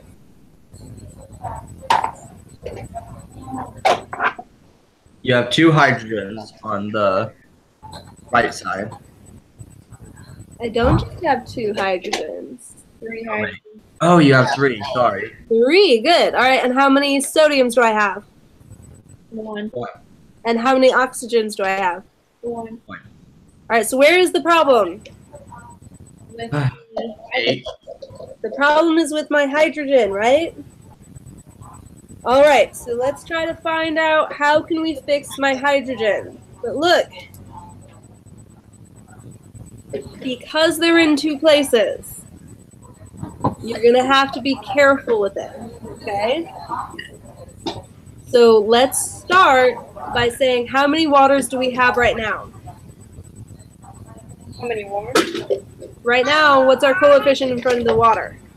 Right here. What's our coefficient? 1. 1. Try the next biggest number. 3. 2. 1, 2. So we're going to try 2, and we're going to see if it works. Okay, so notice how I wrote it small so that we can see if it works. If we have 2, how many hydrogens do we have now? No. 4. 4. Good. How many oxygens do I have? 2. Oh, wait, 2. All right, now look on the other side and see, is there a place where I could fix hydrogen and oxygen at the same time? Yes. Where? NaOH. Good. How would I fix that? The coefficient of 3. Okay, and what would my coefficient be? 3. All right, if I put a 3, my oxygens would be 3, and that would cause a problem, wouldn't it? So how can I fix it without that? How do I fix my oxygen? 2. Put a 2. All right, let's see if that works. When I have 2, how many sodiums do I have? 2. Good. How many oxygens do I have? 2. And how many hydrogens do I have total? Oh, wait. No, not 6. I have how many from NaOH? You have 1 from NaOH. No, because I put a 2 here. That applies. So 2 times 1 is 2. 2. So 2 hydrogens from here, plus how many from here? 1. So it would be How 4. many from here? H2. How many hydrogens? 2. So you would have 4. So I have 2 plus 2. That's 4. All right, so now my hydrogen and my oxygen are good. And What do I do to my sodium? On sodium, on the left, you would give it a coefficient of 2. Good. All right, so we have coefficients of 2, 2, 2, and 1. Everybody on the same page? Does that make sense? Yeah. Sure. All right, so Emily Mongold, I can't hear you very well. Was that a good? I put down 3 Okay, where? on the first 3 and then a 1 on the last one. 1 here and a 3 here. All right, well, the 3 is wrong. Just 2. All 2. It needs to be a 2. If you had had a 3 here, you would have had 3 oxygens and 6 hydrogens. That, I mean, you could have made that work if you put a 3 here, but I think it's still going to be wrong because you'd have 3 oxygens, but you would have had 3, 4, 5 hydrogens. Okay. And there's no way to make this be 5 hydrogens. Okay. All right. Does this make sense, though, why the 2 works? Yeah, it does. Okay. Now, look, we're converting. We're going from H2O into H2. And actually, what I'd like to show you guys is, I like to call it a mole bridge. How do you get across a body of water if you are trying to, like, drive or walk across a body of water? What are you going to have to do? Build a bridge. Build a bridge, right? Or in this case, where we live, a tunnel or something. But we're going to build a bridge, right, to get across. So what we're going to try to do is go from one thing on an equation to another thing. And the way to do that is with your mole bridge. So see how I drew my arrow? From here to here, that's my bridge. And the mole bridge takes it with the coefficients. The coefficient here and here. All right, so now what goes down here? The H2O, moles of H2O. Good. H2O goes down here to cancel. How many moles of H2O do we have in our balanced chemical equation? 2. 2. Now what goes on the top? 4. 2, 8, and 8. What are we looking for? H2 is going to put 4. H2 goes up there. And we have how many of them? 4. We don't have 4 of them. Look at our balanced chemical equation. Look, Jordan, where you're getting confused, Jordan, is there are 4 total. But that's not the coefficient. Because look, yeah, you have 2. Sorry. That's a subscript. Look at your coefficient. Look. You have 1. The line right here, this line. What is that number? It's understood to be 1. That's the number used. Jordan, look, not this number that I'm circling right now. Not the little number right there. Don't use that one. Use the coefficient, not the. So we're going to take 4.5 times 1 divided by 2. Emily Carr, you've been very quiet. Do you have this down or what? I think I have A correct. You think you got this one right? Mm-hmm. Okay, hang on. I still have to type it. And Joel's been messing with my calculator. 4.5 divided by 2, 2.25. And that's 3 sig, so we're all good. I'm balancing B still.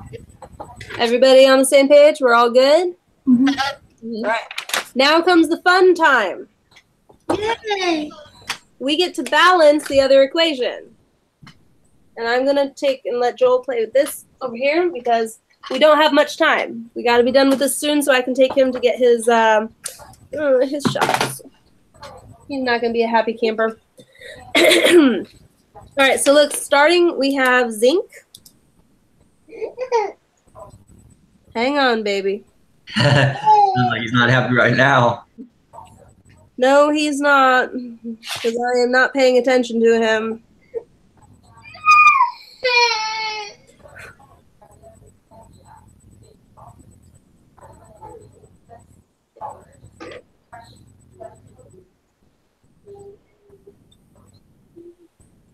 Hang on, I'm trying to write out my equation. You guys should be writing out your equation as well. Got it. Okay, so now, here's what we're going to do.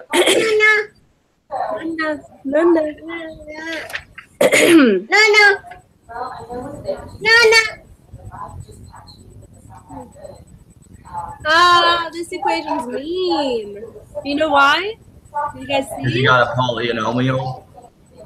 Because we what? You have a polynomial? It's because we have our poly, but it doesn't stay together. And I don't think it's called a...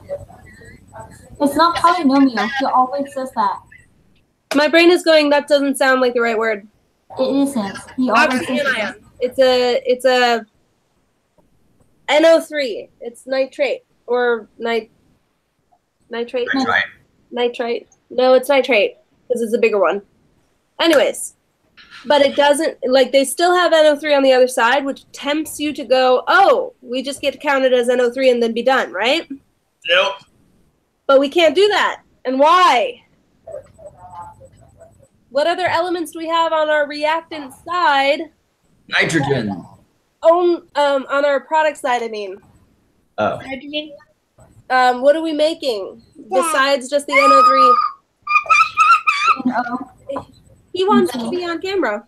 That's what he wants. He wants to be on camera. All right, look. We also make NO2 or N2O. We make N2O and H2O, right? Where did those elements come from? Look at what your ingredients are. You have zinc, you have hydrogen, and you have NO3, right? Yep. So the nitrogen had to come from the NO3, right? Yes. Yeah. Yes. The oxygen has to come from the NO3. So it's not as easy as we think. We have to actually split this up. We count each element separately. Okay? Mm-hmm. Hydro. Right. So let's count how many. We have zinc, we have hydrogen, we have nitrogen, and we have oxygen. Those 4 elements. That's it, right? Yeah. Look at the left side of the equation. How many zinc? We have 1. Good. How many hydrogen? We have 1. How many nitrogen? 1. How many oxygen? 3. Look at the left side. How many zinc? 1. How many nitrogen total? 3. All right, so I count more than 3, but here's why. Ready? See how this subscript is outside of the parentheses? Yeah. It applies to everything inside. So we have 2 of the O3s, and we have 2 of the N's. So this will give how many nitrogens? Right here. It'll give 2. Look. You have 4 2 nitrogen. nitrogen. How many nitrogens are from right here? 1. Look at your subscript. So we're going to have 4 nitrogens in total? So we have 4, because this gives 2, and this gives 2. There's a total of 4 nitrogens. How many hydrogens total? 2. 2. How many oxygen total?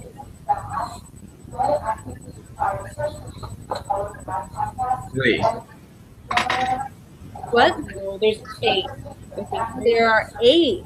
Because look, here we have 3 times 2. That's 6. Right? Yeah. Over here we have 1.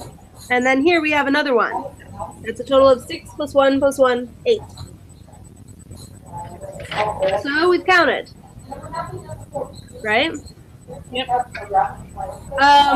What do we not want to fix first? Anything that's in Oxygen.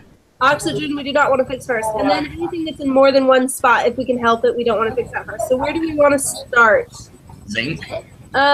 Zinc's already fixed, so let's not worry about zinc yet. Hydrogen. So we do have to pick one of these. I'm open. Whatever you guys want to choose. Hydrogen. Hydrogen? Everybody else okay with hydrogen? Yes. All right, now look. I only have a pen, so what I'm going to do to try to help me so that if I make a mistake, if we have to change it, I'm going to write them up here, okay? Until we finalize it. So we're going to say, in order to get 2 hydrogen, what do I have to do to my HNO3? You had to divide by 2.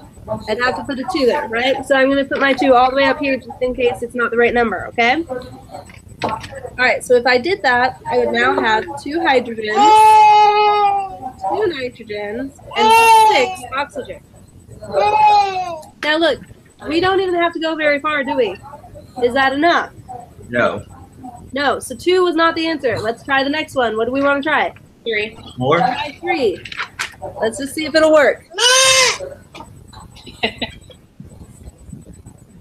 How many hydrogens do we have on the product side? Hang on, I'll be right there. Ooh.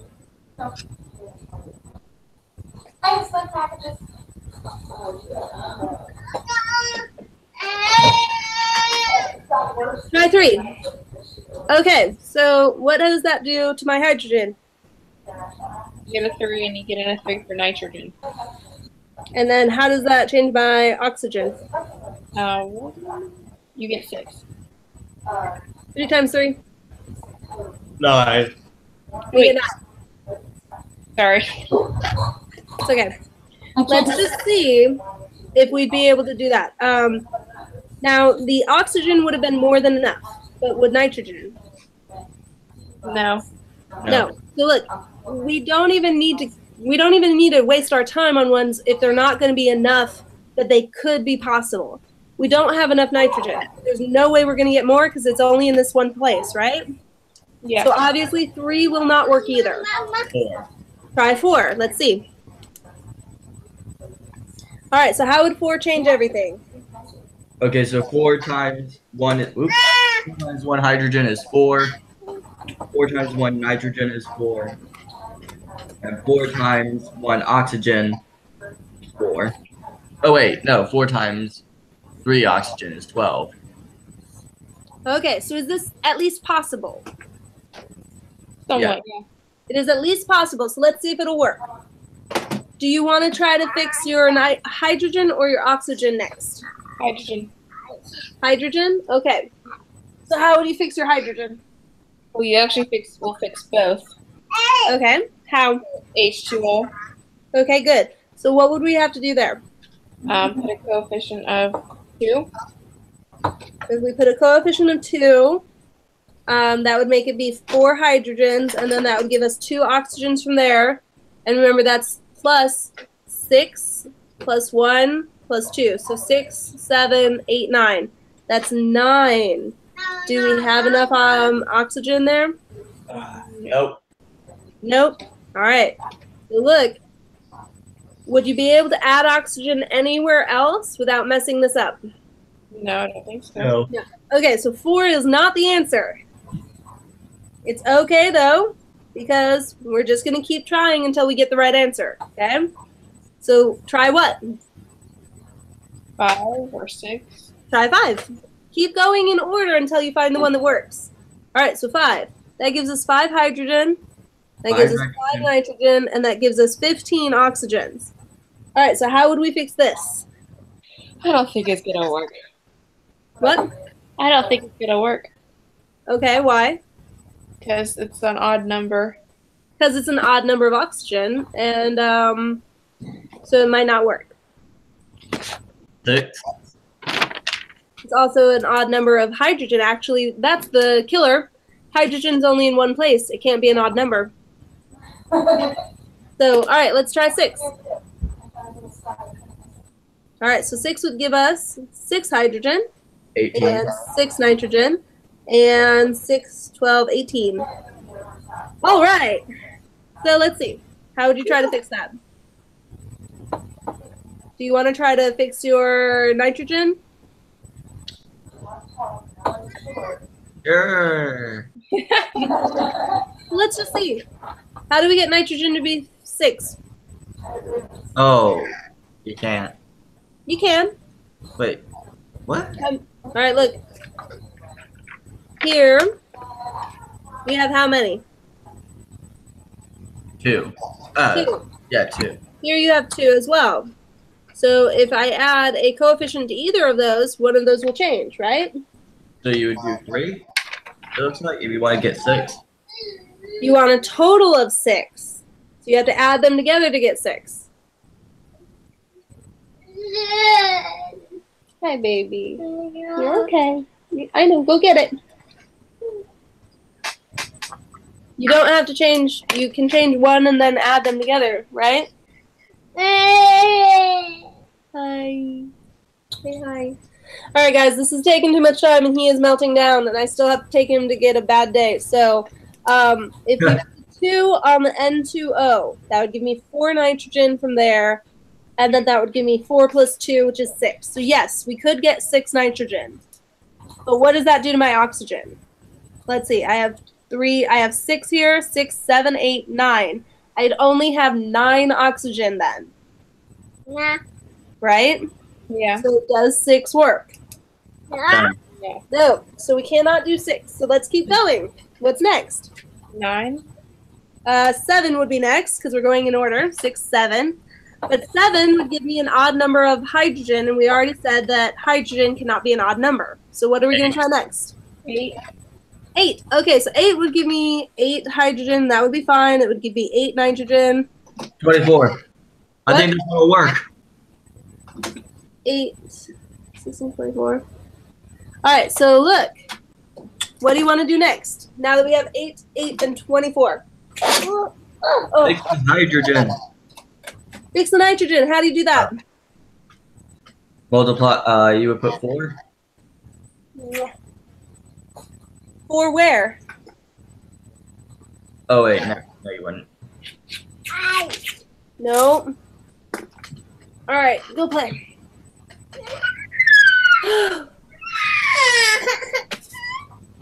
I'm sorry, guys. All right, so we're close, but it's still not this one. And I would, if I had time, I would work through this more, but no, we're running out of time. I'm just going to say, it's not 8, it's not 9, let's try 10.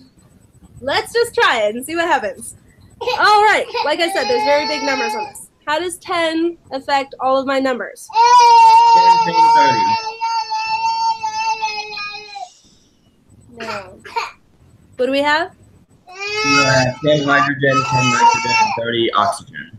Okay, we're going to work with that. Now look.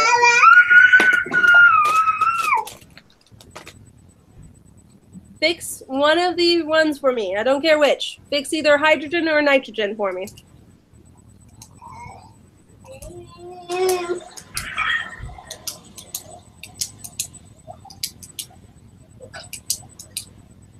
What do you want to fix first, guys? Hydrogen. Okay, let's fix our hydrogen. How do we fix our hydrogen? So you already have 2 hydrogen on that side, so 5. Yes. That So we have to have 5. Good. So 5 would be 10. 1. Now, I'm going to just write the oxygen underneath so we know that that's how many we are going to add for oxygen. So that gives me 5 more oxygen, right? So 5 plus 8 is 13. All right, but we're not done yet. So that's 5 oxygen, but we're keeping this total going, right? Please fix your nitrogen for me now. How do we get nitrogen to be 10?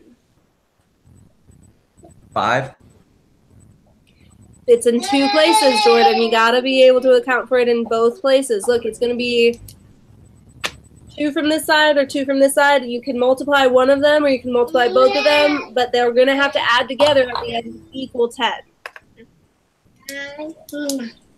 And also, I'm sick of Jordan being the only one to answer. Emily's, both of you need to start helping. Jordan, you're doing a good job. Thank you for trying. Throw out a suggestion. There's only 2 places. Come on, guys. There's only 2 places. Where are we going to do? It's your turn now. I've done my part. Okay, so I can't I can't answer. It's your mom. That was my mom calling. I know. It's because we're supposed to be done. She's right here. She Yeah, just heard you. I was telling, I had texted you to give the phone to Joel so I could talk to him. Oh, my word. You're so smart. Hang on. Calling, I think you're going to play phone tag for a moment. Hang on. Except that it doesn't have a case right now, and I'm scared of him breaking it. I'm going to give him my iPad instead. Okay. I'm going to FaceTime you from that. Yeah, nobody else looked though, because I look terrible. Oh my goodness. Only Joel will see. oh my goodness. What are you laughing at, Emily? You don't even have your camera on. Yeah, there's a reason. It doesn't work. FaceTime. There.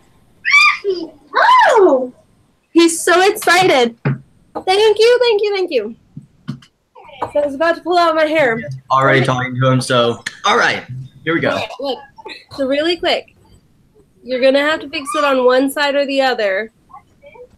Just give me Anybody want to throw out a suggestion? What would help my oxygens as well? N2O.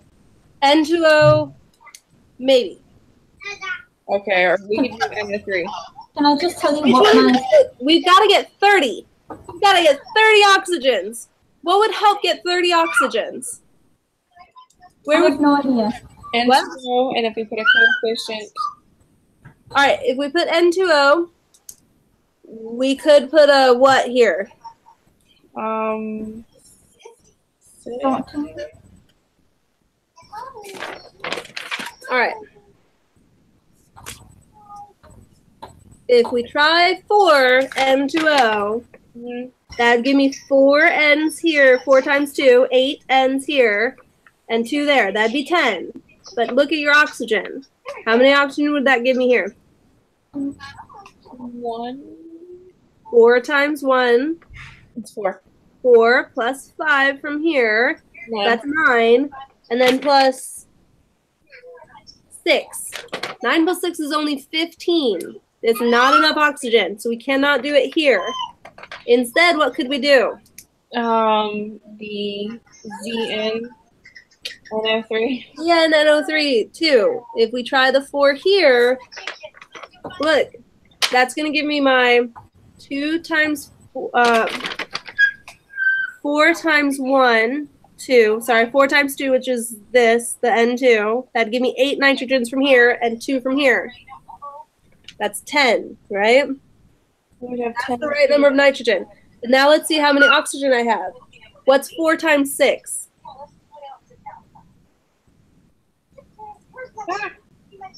Okay, so I'm sorry, we have 10 nitrogen. Yes. What's 4 times 6? 24. 24 plus 5 from the water plus 1 is how many? 30. 30. Guess how many oxygens we need? 30. Now all we have to do is fix the zinc. How do you fix the zinc? I don't know.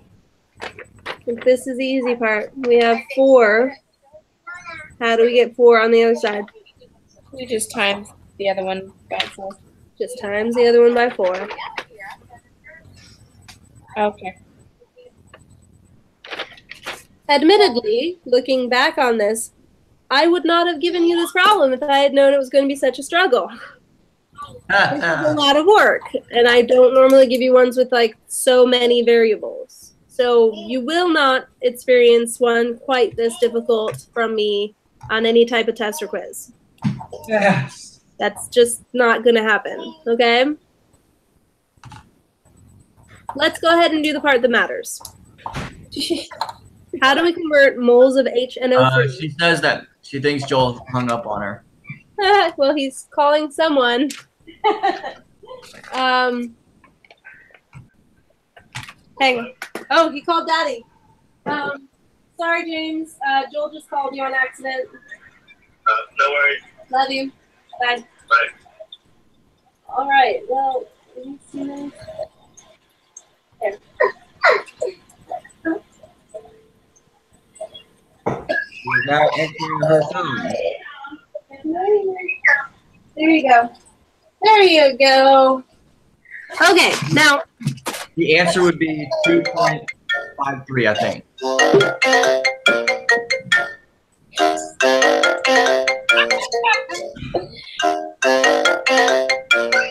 Now you guys know how my day goes most of the time. This isn't going to work. We tried to call you at the same time. You know what? We're almost done. We'll just finish. Look, ready? All we have to do now that we have the coefficients is figure out what numbers go where for converting. So here we go. We have 6.32 moles of HNO3, right? Mm-hmm. What we want is zinc nitrate, that crazy thing right here that took us forever. Mm-hmm. What goes down here to cancel? 4. Good. Wait, what? The 4 Wait, goes on the here. bottom? So look, sorry, not 4. What thing goes on the bottom? Mole. Oh. It is a wonder that I can get anything done. We are always getting calls. Oh. The moles of zinc. Hi, Joel. Okay, moles of.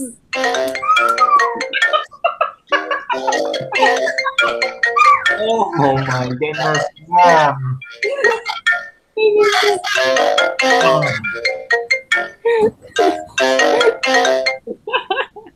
I'm gonna cry.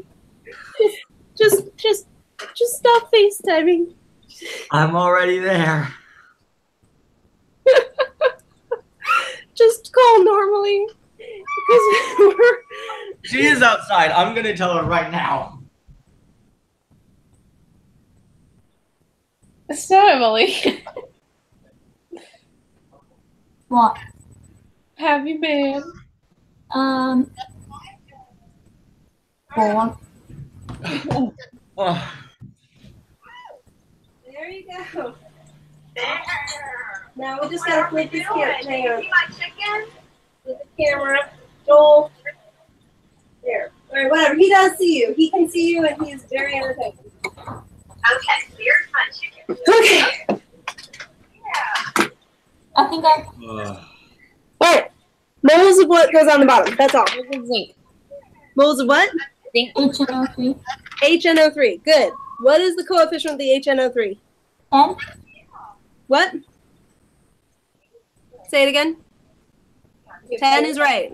Okay. All right. What goes on the top? 2. I mean, Moles of what? moles of ZnNO3. 2.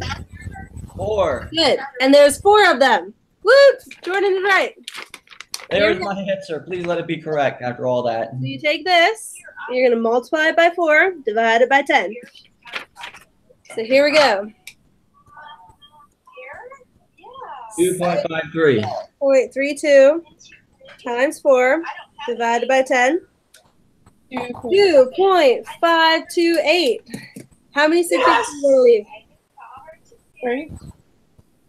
Yeah, so we're going to have 2.5. Not a 2 because the 8 3. 3. 3. The 8 is going to 2.53. That's it. Yay. Yay. Now look, ready?